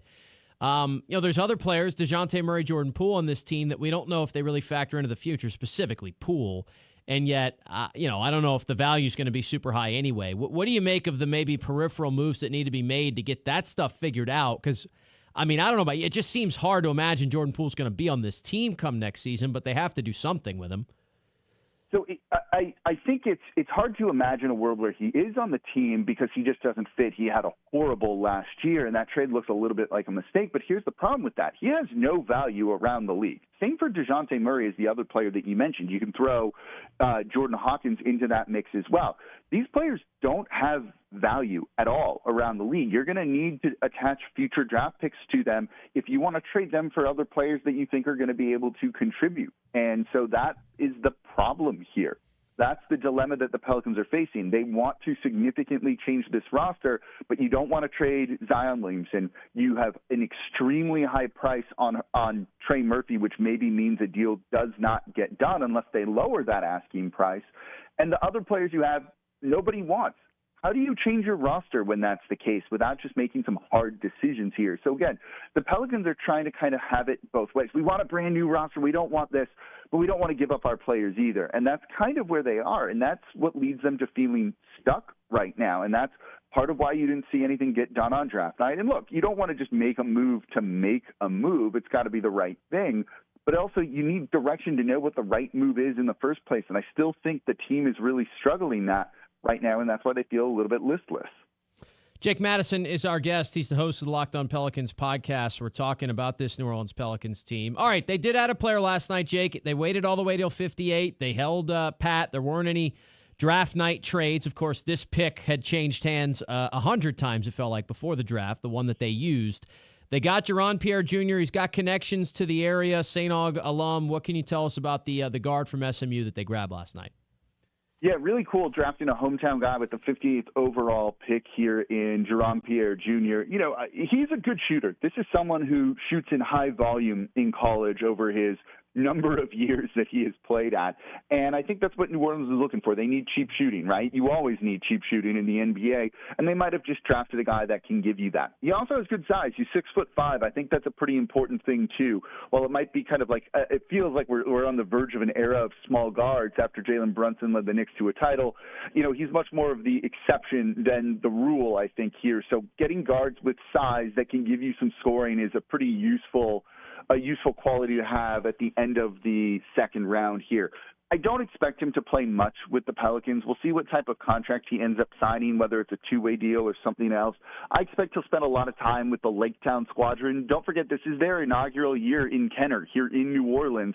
And so putting a hometown guy like that on the team is certainly one way to boost interest in the G League team here. So I think you'll see him play a lot there. But he's a good scorer. If you need someone just to come in off the bench and get you some points, get a couple of buckets, you know, he's a guy that will be able to fill that role. It'll be very exciting to see him on an NBA court at some point in time, particularly in New Orleans, with, I'm sure, a very big crowd that will know who he is and a lot of his family there as well. So nice little move. You know, he's someone that probably wasn't expected to be drafted, I think. If you looked at him, he was kind of in the 90s on most NBA big boards if you got down that far. So the Pelicans did just a cool thing here, I think, drafting the hometown guy like that. When you look back, and I know it gets a lot of attention, it got a lot of attention last year when they made the trade. It's, you know, somewhat finalized. Now, I know you can go down the rabbit hole of talking about what other players were involved because of the way the picks changed hands, but Asa Newell and now Kingston Flemings to Atlanta for Derek Queen. Does it make it a little more stomachable, understanding that as of now it doesn't look like you missed out on some generational player, although, of course, we'll see what Flemings ends up being. Yeah, it looks much better, right? At least the optics of it look much better. And if we're just judging the results, you can breathe, right? All of a sudden, you can let that sigh of relief out, I think. That doesn't look that bad, especially with some of the promise that Derek Queen showed, you know, last season with 2 triple-doubles. You know, the process was still flawed to, land on that, and the Pelicans got a little bit lucky or unlucky, depending on how you want to look at it, with the draft lottery, because if that was a top 4 pick, we would be having a very, very different discussion about this right now, given how we think those top 4 players in this draft are going to end up being in the NBA. But yeah, if you're just looking at it at the results, and the results matter here. This is a results-oriented business. The results matter. Yeah, you feel a little bit better now that this is settled, but the process was still flawed, and it's not something you necessarily want to repeat. What did you make of the way the top end of this draft shook out with Debansa and Peterson and all the conversation there, Cam Boozer? What do you think about how these top prospects were selected? I think that's the order I was expecting it to go in. I like the entirety of the first round. I think everyone is walking out of that first round feeling pretty good. I think when you look at draft grades, which are a little bit ridiculous to do, but if I were given draft grades, like no one's getting below a B+, I think. Like everyone just did smart things and moves that made sense, and there was nothing that was like truly surprising here to me. And I think when you look at the top four, what's so interesting about it is I think all of those teams feel like they got the best player in the draft potentially. They definitely look like in an average draft year, we just drafted a number one overall pick. If it was 2 years ago, before Cooper Flagg, but when it was Zach Rizachet with the Atlanta Hawks, Cam Boozer would have gone number one overall. Caleb Wilson would have gone number one overall in that draft. And so I think you look at these top four teams, and they're thrilled with how things ended up here.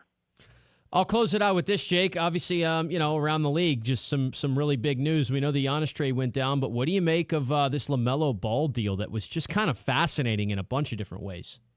Yeah, it also happened really, really quickly. We heard kind of rumors about that last night, and then that accelerated into a trade this morning. So this got done in about 12 hours or so. I think it's one of the more interesting trades we've seen in a long time in the NBA, and there's going to be a lot written and talked about this deal here. I kind of get why Charlotte did it. They just want to turn the page to their new era behind Brandon Miller and Colin Knippel. And so kind of moving on from LaMelo and it being his team makes a lot of sense to me. At the same point, he was a catalyst for their offense last year. They were really good in the second half of the year, and he was a very big part of that. But I think they just kind of want to completely turn a fresh page and focus on something different. And Minnesota just kind of stuck. It felt like they needed to do something to kind of get over the hump that they've been in this past year. And this move could completely blow up in their face. There's a high potential for that given LaMelo Ball's injury history. But at the same point, they're not standing pat. They're not being complacent. And there's something to be said for that and the aggressiveness that they've shown under the Tim Conley era. Jake, I greatly appreciate you for doing this. Thanks for hopping on, man. Look forward to following along with the Locked On Pels podcast throughout the rest of the offseason, man. We'll have you on again soon. Of course. Thanks for having me on today. That's Jake Madison. Good stuff there across the league. We finished it out on an NBA, view, but of course, it has a lot to do with, with what the Pelicans are trying to get accomplished. He does a good job explaining a lot of that stuff. I still am. I think he's right. Like, the Pels have got to figure out what they want to do, and as of now, at least us. Now, look, maybe internally they do have it figured out. I like to give them the benefit of the doubt and assume they do, although they probably don't deserve the benefit of the doubt. Just the organization as a whole. It's just tough to tell. Like, are you going to trade these pieces away? Are you going to try and go out and win? Is this roster right now capable of going out and winning, 45, 50 games? It doesn't really seem like it. Maybe they feel differently, and look, I still think you have to probably squint and maybe cover one eye to see an area where Zion flourishes and reaches potential and these young players take the next step and Trey Murphy, averages 25 a game and all this stuff goes right. But I think you're hoping on hope if you're doing that, right? That just doesn't seem like the most realistic path forward. And I don't know. We're going to have to wait and see what they do the rest of the way. But glad to have Jake on and, kind of recaps of things. It's been a little while since we've talked to him, of course. So appreciate him for hopping on here, especially with everything going on and on short notice at that. All right, we'll do this. We'll take a break. As I mentioned before, Ralph Bergeron's going to join us. I think we're probably going to stretch this into 2 segments. So we'll do the U.S. Open first, then we'll do the new PGA Tour format. The Travelers Championship, by the way, Eric Cole shot himself a 7 under 63, so he's leading the way. We're not going to talk about that with Ralph, though. We're going to focus on the other stuff. So we'll do that when we return. You're listening to The LohDown. It's a Thursday. This is The LohDown with D-Loh, live on ESPN 103.7 Lafayette and 104.1 Lake Charles, Southwest Louisiana's sports station. Make sure you celebrate America's 250th birthday with Lafayette Stars and Stripes, held on Saturday, July 4th at Park International in downtown Lafayette. There will be kids' activities, local pop-up shops, food vendors, and musical performances. The lineup features Sold Out, Rusty Matuire and Zydeco Crush, and DJ Digital. And the fireworks will, of course, cap the show at night, or cap the day, I should say. This is a free family event. Just make sure to mark your calendars. It's Lafayette Stars and Stripes, July 4th, Park International in downtown Lafayette. It's presented by Lafayette Consolidated Government, LUS, LFT Fiber, Serving Good Vibes, AVA, and Delta Media Corp. Make sure to set your alarm and tune in Saturday mornings at 10 o'clock for Sports Shorts here on ESPN 103.7 Lafayette and 104.1 Lake Charles. Join me, Ronnie Rance, and the Sports Shorts team of Tommy Christsan, Hunter McCann, and the crazy man, Joel Davis, as we break down the sports and teams that you love. The LSU Tigers, New Orleans Saints, and everything in between. Tune in Saturday mornings from 10 to noon for Sports Shorts here on Southwest Louisiana's sports station. The best businesses aren't just businesses, they're neighbors. Here's a message from a proud certified South Louisiana business. Bro Bridge Truck Stop Casino. They have the newest games around. Hot seat drawings and monthly specials like no one else. Located on the Bro Bridge Highway and on the banks of the Vermilion River. Come out today and try your luck at the Bro Bridge Truck Stop Casino. When you support local businesses, you strengthen the communities we call home.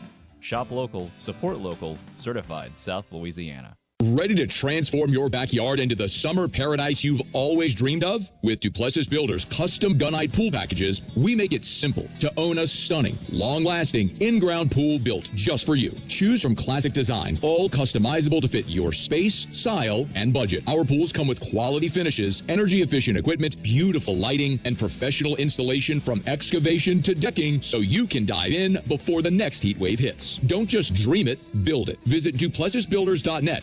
Whether it's a tempting text message or a quick glance at your GPS, taking your eyes off the road for just a moment can have serious consequences. This includes turning around or reaching down. Distractive driving includes eating or putting on makeup. Distractive driving is anything that diverts your attention from driving. I'm Lorraine Luquette Vinoy with Service Chevrolet Cadillac, encouraging you to drive smart, drive safe, and keep those eyes on the road, Acadiana. This message is powered by Service Chevrolet Cadillac and this radio station, where safety meets style on the road. When strength matters, go to apfabllp.com. Precision built to last, from heavy-duty aluminum structural welding using TIG, MIG, and stick to custom metal fabrication designed exactly for your project. Need safety inspections, weld analysis, or 24-hour metal repairs? Trust A&P to get the job done. For quality craftsmanship and dependable service, visit apfabllp.com. That's apfabllp.com. A&P Fabrication and Construction. Built strong, built right. Need peace of mind with your estate planning? Turn to Beal & Hebert, your trusted hometown lawyers. At Beal & Hebert, we make estate planning simple and stress-free, ensuring your legacy is secure and your future is in the right hands. Don't wait. Schedule your consultation today at BealHebert.com. That's BealHebert.com. Safeguarding your tomorrow today.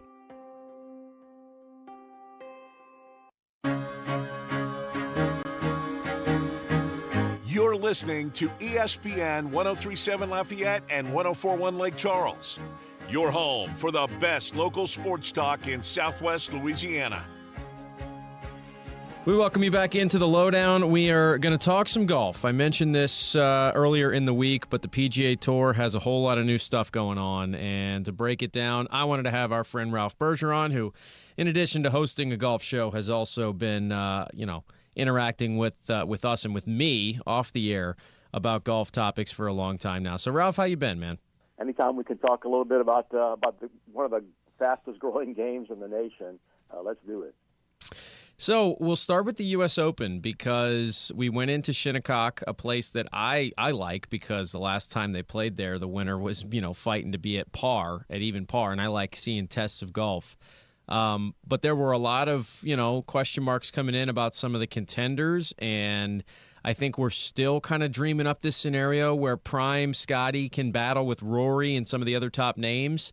But once again, we didn't quite see that. We had some other names emerge. What'd you make of what went down this past weekend? Yeah, well, certainly, the U.S. Open has a way of producing champions that sometimes you don't expect necessarily. They kind of thrive on those kind of venues. The fact that Andy North, won 2 U.S. Opens and really didn't do much else on tour kind of comes to mind, and there have been other examples as well. And some guys are just kind of, cut out for that kind of golf. You grind out pars, birdies are rare. You don't necessarily have to go flag hunting. You have to think your way around the golf course. Rory's just kind of that gunslinger. He's going to always be a threat at a major, but these kind of venues, I think, it'll have to be the right kind of course for him. And he's just so erratic off the tee at times. Scotty put himself in contention again. He's just kind of been stuck in that pattern of a slow start, and then kind of grinding his way back into contention. And there's just something a little off with him. I think it's more mental than anything right now, because we've seen some examples of him kind of losing his cool on the golf course recently. But, Wyndham Clark, I mean, he's done it again now. And look, was I rooting for him? No, I was rooting for Sam Burns all the way down the stretch. But, he's a worthy champion, and he didn't deserve the boos and the, vitriol that the fans showed him, for sure. Yeah, that's where we'll go next, Ralph. It was definitely strange because we know golf is this sport that has its own set of rules and its own code of conduct, right, for fan behavior. I talked about it on my show earlier in the week. Those rules get bent only rarely, maybe in a Ryder Cup setting. And usually one of the lone exceptions is like at national opens. We see maybe the fans root for their guys and root against anybody else. And, kind of happens in the Open Championship when a European's in contention against an American. This was the opposite of that. This was Americans rooting against an American player. Yes, he's done some stuff in the past, but doesn't have anywhere. I mean, look, there's a lot of guys on tour that have a lot worse things on their resume than what Wyndham Clark did. And so it was just really strange to see like a collective gallery be so against him. And, there was reports there were people removed that were even worse than that. I don't know. I saw some people blaming it on, the Long Island thing, just New Yorkers and Northerners and kind of how they treat sports in general. I was just really, really surprised to see it happen like that. You usually, maybe the social media chatter is someone. We saw this come to life on the course. Like, how surprised were you at the way he was treated? Honestly, not very surprised. And it's not a New York thing. It's not geographical at all in my mind. It's just kind of our society as a whole right now, and the way it's just lost respect for some of the traditions of not only golf, but I mean, look at the fights that break out in the stands now at NFL games. You got people getting killed over going to a sporting event. The behavior of our society is it's crazy, and you're spot on in that there's a million other golfers, not a million, but let's just say everybody's favorite Tiger Woods. If he would have all of a sudden made a miraculous recovery, come back and contended, I mean, every person would have been cheering for Tiger, and he's done way worse stuff off the course than Wyndham Clark did in destroying a locker, and he shouldn't have done it. He is fighting an uphill battle with his PR team to try to overcome it. It's going to be hard, but yeah, we've seen this over and over at tour events this year. Thank God for the Masters. You have that 1 week per year where, the traditions and the serenity get restored. But my goodness, some of the behavior of fans this year has just been abhorrent. I mean, really, really bad. I am with you on that. It's an interesting thing, and I don't know if today's the day for the conversation, but it would be worth having at some point. The growth of the game of golf, and I don't want to make this like a YouTube versus reality thing, because I love watching some of those guys on YouTube. But it is interesting how for a long time the way that people approached the sport, and maybe in a lot of ways it was too restrictive. It wasn't very easy for someone to get into it. It's like you've maybe had a mixture of those two cultures that haven't quite meshed yet, and you're getting a real taste of it week in and week out when you're seeing fans act completely differently, like you said, than they have in the past. Yeah, and I'm right there with you. If it's a national championship, I said that, an Open championship, U.S. Open, you root for a U.S. guy. But I guarantee you, if Rory had been the guy battling Wyndham Clark down the stretch, all you would have heard was Rory yells. You wouldn't have heard USA or had that sense of of pride. It's to me, there's 2 weeks out the year, that you can. I don't like it, but the waste management, Open has just gotten out of control. But you come to expect the behavior of the fans over there, and then again, like you said, the Ryder Cup. That's just kind of fun, like the World, the soccer, going on right now, World Cup. That it's cool to see people rooting for their countries and stuff like that. But then in general, and yeah, you're right. It's bled over into the public golf courses. You see these examples of the fights breaking out left and right of people that just don't have any etiquette. And that's something that we're one of the few countries where golf is real popular that doesn't require people to have like a course in etiquette before they even step on a golf course. You don't just go start playing golf in Scotland. You've got to learn the rules of the game first. You've got to learn the proper etiquette. You've got to even have a certain degree of proficiency to play, most courses over there. So it's different. Look, I love seeing the game grow. It was stagnant for so long, but, at what expense is it happening? All right, I've got more I want to get to with Ralph. I want to talk about the new PGA Tour stuff, but we are running up against the timeout. So let's go ahead and knock one out here. Ralph's going to hang on for us. We're going to rejoin him on the other side of the break, and we will continue our conversation and get to some of the new formatting on the tour, some of the new things that are going on, and honestly, discuss what could be a really big stretch for the PGA Tour and their attempts to continue to grow and, obviously make waves amongst the professional sports leagues in America and beyond. So we'll take this time out. Ralph back with us after the break. It's the LohDown. This is the LohDown with D-Loh, live on ESPN 103.7 Lafayette and 104.1 Lake Charles, Southwest Louisiana's sports station. This game isn't fun. This game is a war. It's time for the 2-minute drill. Hurry it up, hurry it up, hurry it up. Powered by B1 Bank. Visit b1bank.com to find a location near you. Come on, let's go, you guys. Get in here, we got to go fast now. The Houston Astros took their series yesterday with the Toronto Blue Jays with a 3-1 win in Toronto. On the mound for Houston, Mike Burrows went 6 innings, giving up 1 run on 2 hits with 1 walk and 3 strikeouts. Shifting to today, the Astros will be on the road again as they'll take on the Detroit Tigers. On the mound tonight, it'll be Tetsuya Imai for the Astros versus Troy Melton for the Tigers. First pitch is at 5:40 p.m. from Comerica Park, and you can listen to it right here on ESPN 103.7 Lafayette and 104.1 Lake Charles. The United States takes the field tonight for its final group stage match of the 2026 FIFA World Cup, facing Turkey at 9 p.m. in Los Angeles. While Turkey have already been eliminated from the tournament, the U.S. has already secured first place in Group D, regardless of tonight's result, and will advance to next week's round of 32. Day 2 of the NBA draft came to its conclusion last night, and the New Orleans Pelicans, with the 58th overall pick, selected guard Jaron Pierre Jr. out of SMU. Pierre Jr. played for 4 different schools in his college career and averaged over 17.5 points per game in his final season. In the PGA, the Travelers Championship begins today from TPC River Highlands in Cromwell, Connecticut. The purse for the winner is $20 million, and to no surprise, Scotty Scheffler is the favorite at plus 390. The NCAA D1 cabinet voted yesterday to eliminate the bowl transition penalty for teams making the jump from FCS to FBS. Now teams who are joining the FBS this season, like Sacramento State and North Dakota State, will be eligible to play in bowl games immediately. I'm Blake Purser, and you're listening to ESPN 103.7 Lafayette and 104.1 Lake Charles, your home for the LSU Tigers and the Houston Astros. The 2-minute drill has been powered by B1 Bank. Visit b1bank.com to find a location near you.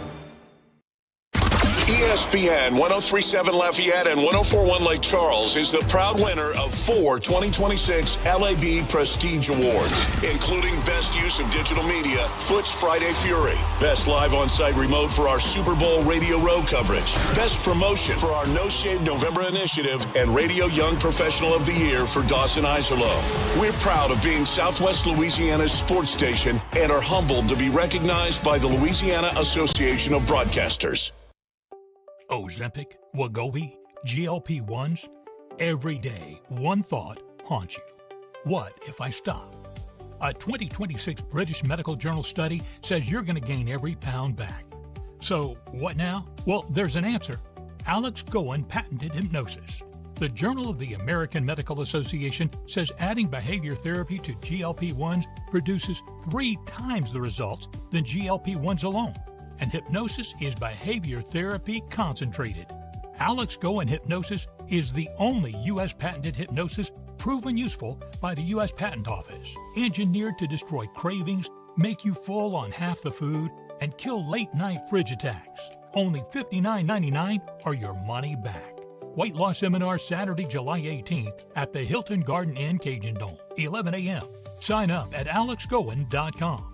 That's ALEXGOEN.com. MeTV is America's #1 classic entertainment television network. And here's one of the reasons everybody loves MeTV. Oh, it's a classic. The great comedy lineup on weeknights. This will be fun. Come on. With MASH. Loaded with snappy comebacks. The Andy Griffith Show. I was just funning with Barney. And Everybody Loves Raymond. Now we got a show. Watch MeTV Acadiana on KLWB, over the air on Channel 50.1. Check your local cable listings for the channel in your area. We are the soldiers of the Louisiana Army National Guard. We are your neighbors. We are your sons and daughters. While we serve part-time, we are learning valuable life and job skills. We are earning money for college, for trade and technical schools, and for certifications. We are proud to serve both our country and our home state. We are your Louisiana Army National Guard. Sponsored by the Louisiana Army National Guard. Aired by the Louisiana Association of Broadcasters and this station. Man, I loved playing high school sports growing up. And it's fun being a fan now, don't get me wrong, but sitting in the stands feels like I'm missing out on all the action, you know? I wanted to get back in the game, so I signed up to be a high school official. It takes me back to my playing days. I'm supporting students, and I get paid to make the big calls. Do you want to see the game up close? Sign up to become an official in Louisiana at highschoolofficials.com.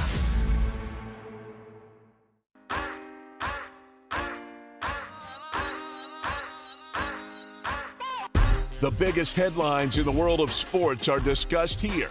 ESPN 1037 Lafayette and 1041 Lake Charles, Southwest Louisiana's sports station.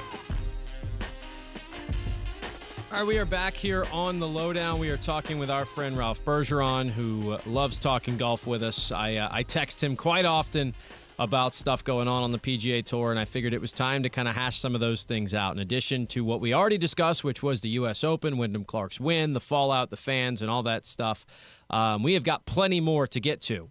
And now I want to move to some pretty big news that we got from the PGA Tour. So we do know, of course, the Tour has been going, speaking of changes, ever since the Live Golf thing showed up, the Tour has been reevaluating a lot of things. They made a couple quick decisions. They added these signature events. They had mixed reviews.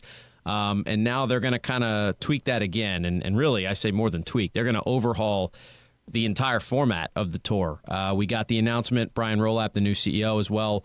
The Champion Series and the Challenger Series, you're essentially going to have two tracks of events. The top players are going to play in the Championship Series events, and then you're going to have this next level.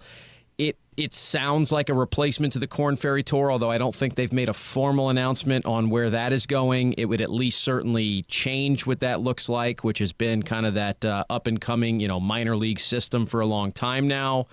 It could give some real intrigue. There are promotion and relegation options throughout the whole process. But from getting a chance to read through this a little bit, Ralph, what do you make of what the Tour is going for here, and do you think this is going to work?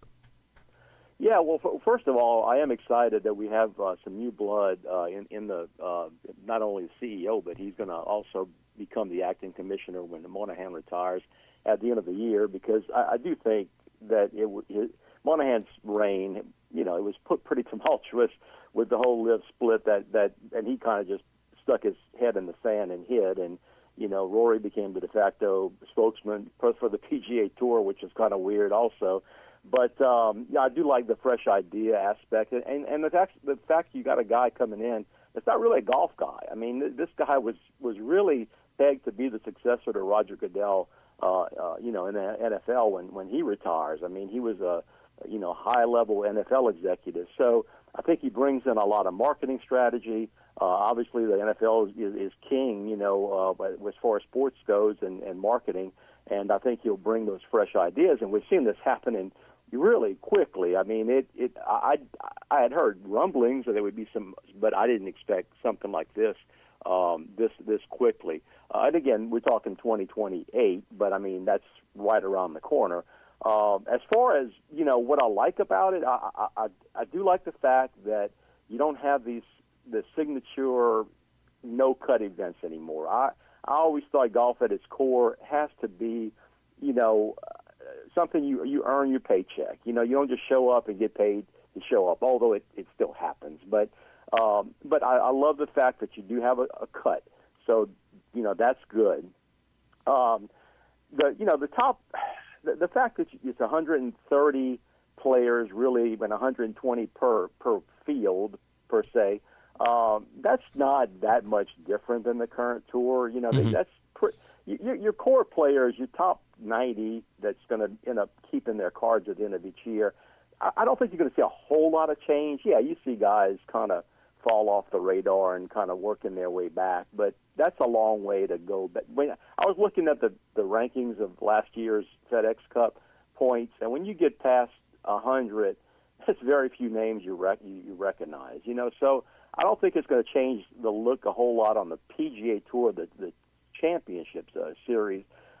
I do think the Challenger aspect of it is both fascinating and scary, and both in the same breath. I say that because, you're looking at the Champion Series, 15 events, $20 million per event. The Challenger, you're looking at about 27 events, roughly 24 to 27, at $4 million per event. You've got to have a lot of corporate sponsors that are going to stick with you through that, and we've seen in recent years the tour has lost some big sponsors, Honda, Wells Fargo, Rocket Mortgage this year, Farmers Insurance, that was their last event. So, can you come up with enough corporate sponsors to sustain that model? And I definitely think Korn Ferry's history, because there's no way you could have another tour trying to have, and I think their average purses were somewhere around $2 million per event. That's just not going to fly. So that aspect of it is kind of interesting. What I do think is concerning is what's going to happen to the I call it B level, but the Challenger Series stops, because Zurich is going to be a Challenger stop. It's not, if they retain their schedule at all, to be honest with you, it's not going to be, so what is that going to look like? Because you can't play down. You can't go from champion to Challenger. So you're going to have a bunch of guys who, and I don't want to call them no names because they're right. spectacular golfers, but people don't necessarily want to pay $25 a ticket to go in and see somebody they never heard of play golf. You can go to any college event anywhere in the country and watch these, same guys for free, pretty much.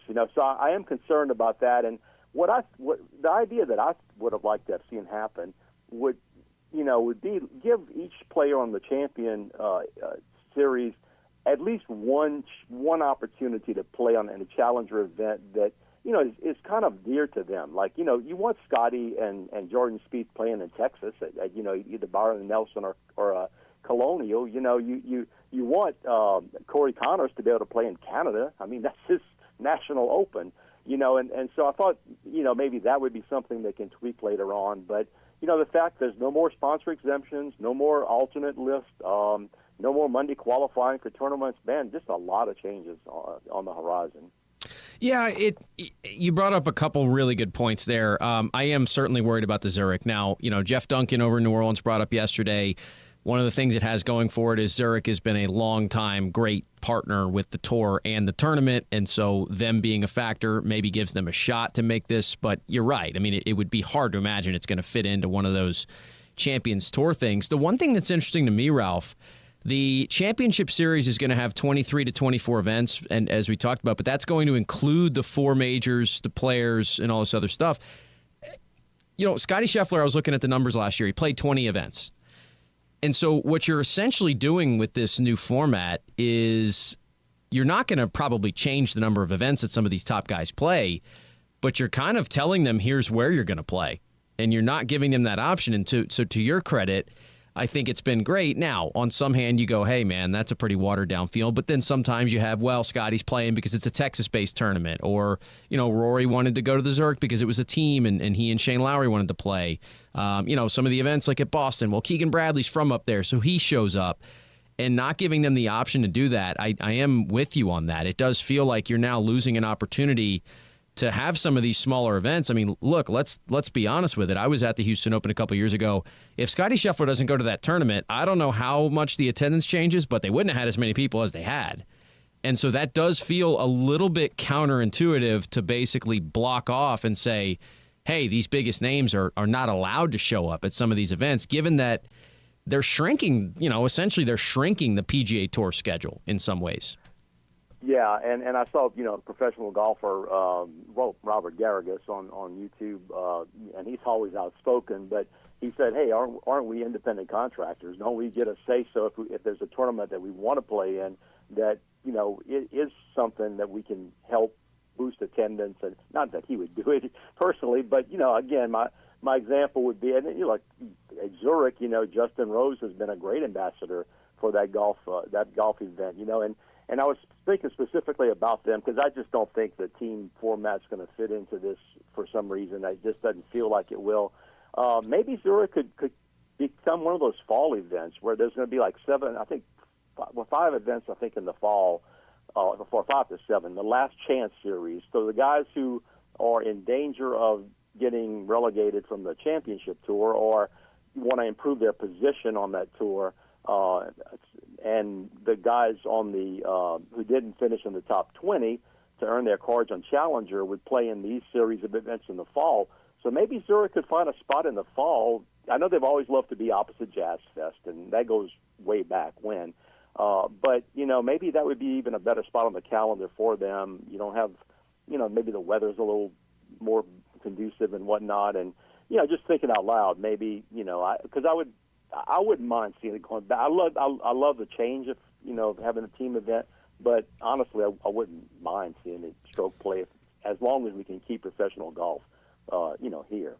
I'm with you on that. The other thing that was interesting, and we can wrap it up after this, Ralph, the match play elements that are coming back, and I think they're gonna announce the specifics of it a little bit down the road. But it sounds like we're getting match play back as far as the Tour Championship stuff is concerned. It was also really interesting to hear in the press release things about Pine Valley, Seminole as courses they might go to. My first thought was, don't those courses really like to protect their properties and not allow people on them? But maybe they're clearly, if the tour put it in the release, I imagine they've had contact with them. But that's something that I thought made a lot of sense for a long time. Match play's, probably more common than stroke play in a lot of country clubs around the country and around the world where people play with their buddies. And it's also, a great way to do head-to-head golf. I imagine it just made too much sense not to bring this back, and it sounds like we're going to get our wish in that regard. I do like that idea a lot. I am sad for Eastlake because, what that course did, or what the PGA Tour did with that course, and revitalizing an entire economy was really great. And that whole first tee program and all that. And it'll be sad to see that move, but certainly I do love the match play aspect of it. I was thinking about that though, and I'm trying to figure out how. So then. Because, if it's true match play and it's, I don't know, 36 or whatever, if they're going to shorten it to 2 weeks, you can't have very much. I mean, I'm not sure how many they're going to end up doing, but probably more than 36, whatever. But let's just say, just use that as a number. Then and all of a sudden, your number one seed goes out in the first round. Well, that's the luck of match play. But then what was the point of the whole season-long, FedEx Cup points and all that, So I still think it's hard to imagine how it's going to all play out in the end. But I'll going back in golf history, the PGA Championship for years was contended as a match play event, and I think it's good to at least see that returning in some way, shape, or form. And look, make no mistake about it, this is going to be a work in progress. There's going to be tweaks made to it. It's not stamped, and this is what we're going to live with for the next 20 years. So let's be patient as golf fans. Give it a chance. See how it works out, and just again hope for the best that we can still keep professional golf in Louisiana. That's my main concern right now. I am with you on all of that. Thank you for joining us, Ralph. Let's do this again sometime. Been a pleasure, Dawson. Enjoy it, and enjoy your show, man. Have Thank a good you. day. Thank you so much. It's our friend Ralph Bergeron. We've got more coming up. You're listening to the LohDown. This is the LohDown with D-Loh, live on ESPN 103.7 Lafayette and 104.1 Lake Charles, Southwest Louisiana's sports station. Bluebell has been making the best ice cream in the country for more than 100 years, and they've got a new flavor, or really bringing back an old flavor, to be honest with you, for the 4th of July. It's Red, White, and Bluebell. Strawberry ice cream with actual strawberries, homemade vanilla, and a smooth blueberry-flavored ice cream as well that has real blueberries in it. Let's go ahead and celebrate the red, white, and the blue with Red, White, and Bluebell. It's available in half-gallon and pint sizes at most retailers, so pick yourself up some Bluebell ice cream today. ESPN 1037 Lafayette and 1041 Lake Charles is your home for the Houston Astros. And the Astros stun the Mariners. Hunter Brown, Yordan Alvarez, and the rest of the Astros are looking to get back to the postseason. You can listen to every pitch, hit, and thrilling victory of the Houston Astros. Incredible! As Robert Ford and Steve Sparks will be on the call. Tune in this season for live Astros baseball on Southwest Louisiana's sports station. Your Honor, I would like to introduce exhibit number 1. MeTV is America's #1 classic television network. There can only be one number 1, me. MeTV features over 60 of the greatest classic TV series each week. Go with the winner. Enjoy dramas, comedies, westerns, sci-fi, and more. You just watch me. Watch MeTV Acadiana on KLWB, over the air on Channel 50.1. Check your local cable listings for the channel in your area. MeTV is memorable entertainment television. Hi, I'm Nancy Landry. No matter what part of our great state you call home, Louisiana's elections are an important part of who we are. In 2026, closed party primaries will change how some of those elections happen, so you'll want to know what to do. Keeping your registration current ensures you'll get the right party-based ballot. Remember, this change only applies to certain offices. To learn more, visit GoVote.com or download the GoVote app. Paid for by the Louisiana Secretary of State's office. Know someone with a drinking or drug problem? Learn how to get sober after we share these stories. I was 35 with 2 beautiful children when my life and addiction started to spiral out of control. After my divorce, I went into a depression cycle and started drinking more often and using prescription drugs. After my second DWI and arrest, my ex-husband threatened to take our children away from me. I was 17 when I became addicted to heroin and meth. I thought I could quit on my own, but I couldn't. It hit me when I was arrested. Get sober now. Your private insurance may cover costs and we'll get you here. It's simple. Just call Elite Rehab Placement right now. Please, don't wait. Your life matters to us. 800-819-8313. 800-819-8313. 800-819-8313. That's 800-819-8313. We are Lions International, the world's largest service organization. We are volunteers committed to strengthening our communities and supporting those in need, one act of kindness at a time. For more than a century, Lions have been serving a world in need, right here in our community and around the world.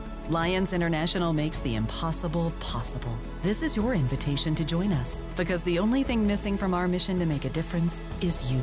Visit lionsclubs.org to find a local Lions Club near you.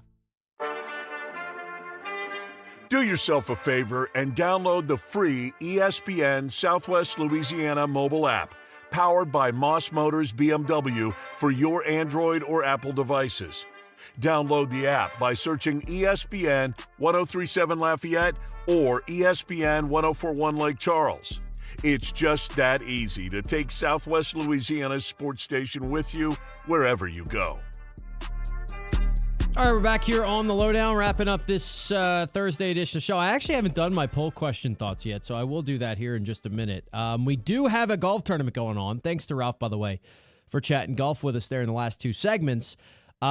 We did not talk about the tournament that's going on right now. That is the Travelers Championship. It is actually the last signature event of the year once again, and that's why I'm actually very okay with the fact that these signature events are going away with the new structure that we just discussed. Like right after the U.S. Open, we're already back to another signature event. They just didn't spread these out effectively, in my opinion. Anyway, Cole's still leading 7 under 63. That looks like it's going to be the mark to beat going into Friday, but we'll see. Akshay Bhatia is 5 under and still has 4 holes left on his day, so he's trying to run him down.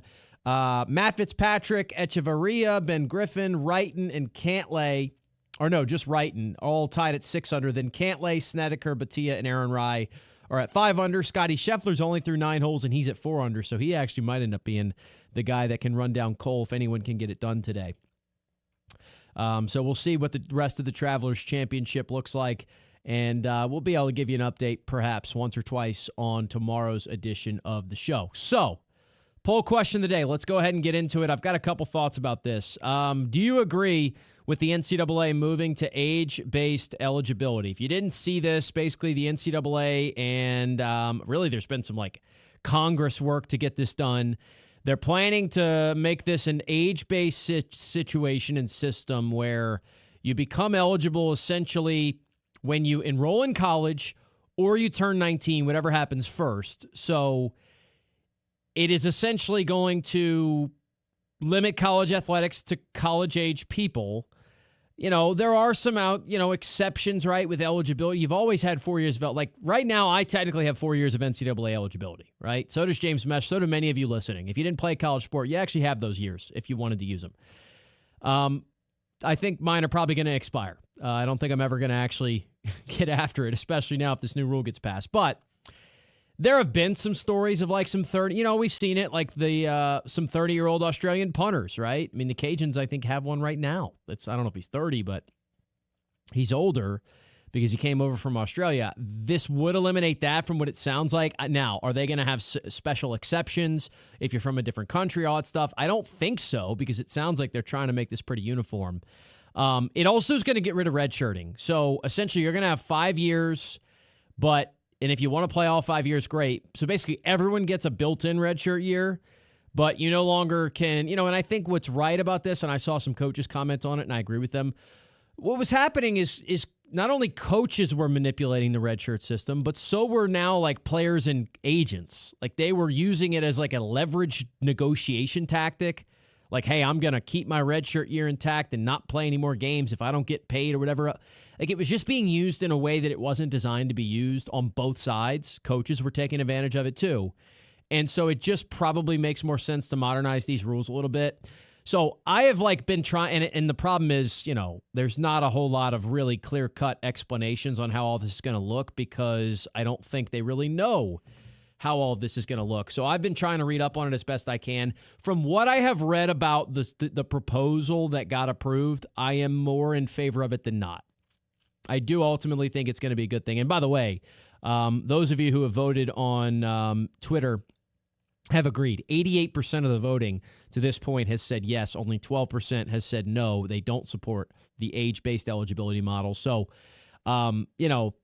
as we've said, they're trying to fit everything back in, right? Pandora's box hath been opened. They're trying to stuff everything back in her box, and, that hasn't gone well in the past. Same thing. I love my toothpaste reference. Toothpaste back in the tube. Just tough to do it. And they're trying, and you might get some back in there. You're not going to get it all back. But, this seems like a way to at least somewhat fix one of 1,000 issues that the NCAA and college athletics have right now. So anyway, we'll wait and I imagine get further confirmation on that in the near future. Once again, reminder, tomorrow's show, we have a normal show time-wise. We are not going to be in the Beal and Hebert studios, though. We're going to be over at Service Chevrolet Cadillac. They have got their summer savings going on. I will tell you plenty more about them on tomorrow's show. If you want to stop by, we're over at 1212 Ambassador Caffrey. We'll be there from 1 to 3. Of course, I'll be there a little before then as well if you want to chat a little bit.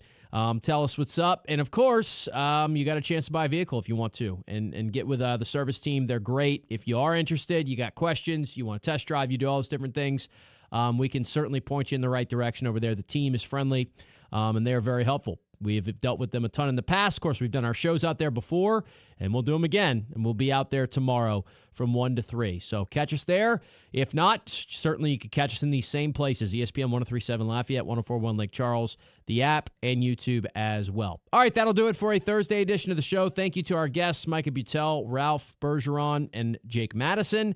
Thanks to James behind the scenes. We'll be back same time, same places. For now, though, we send it over to After Further Review with Matt Moscona. It's 9 a.m. You just received a voicemail from your boss. Hey,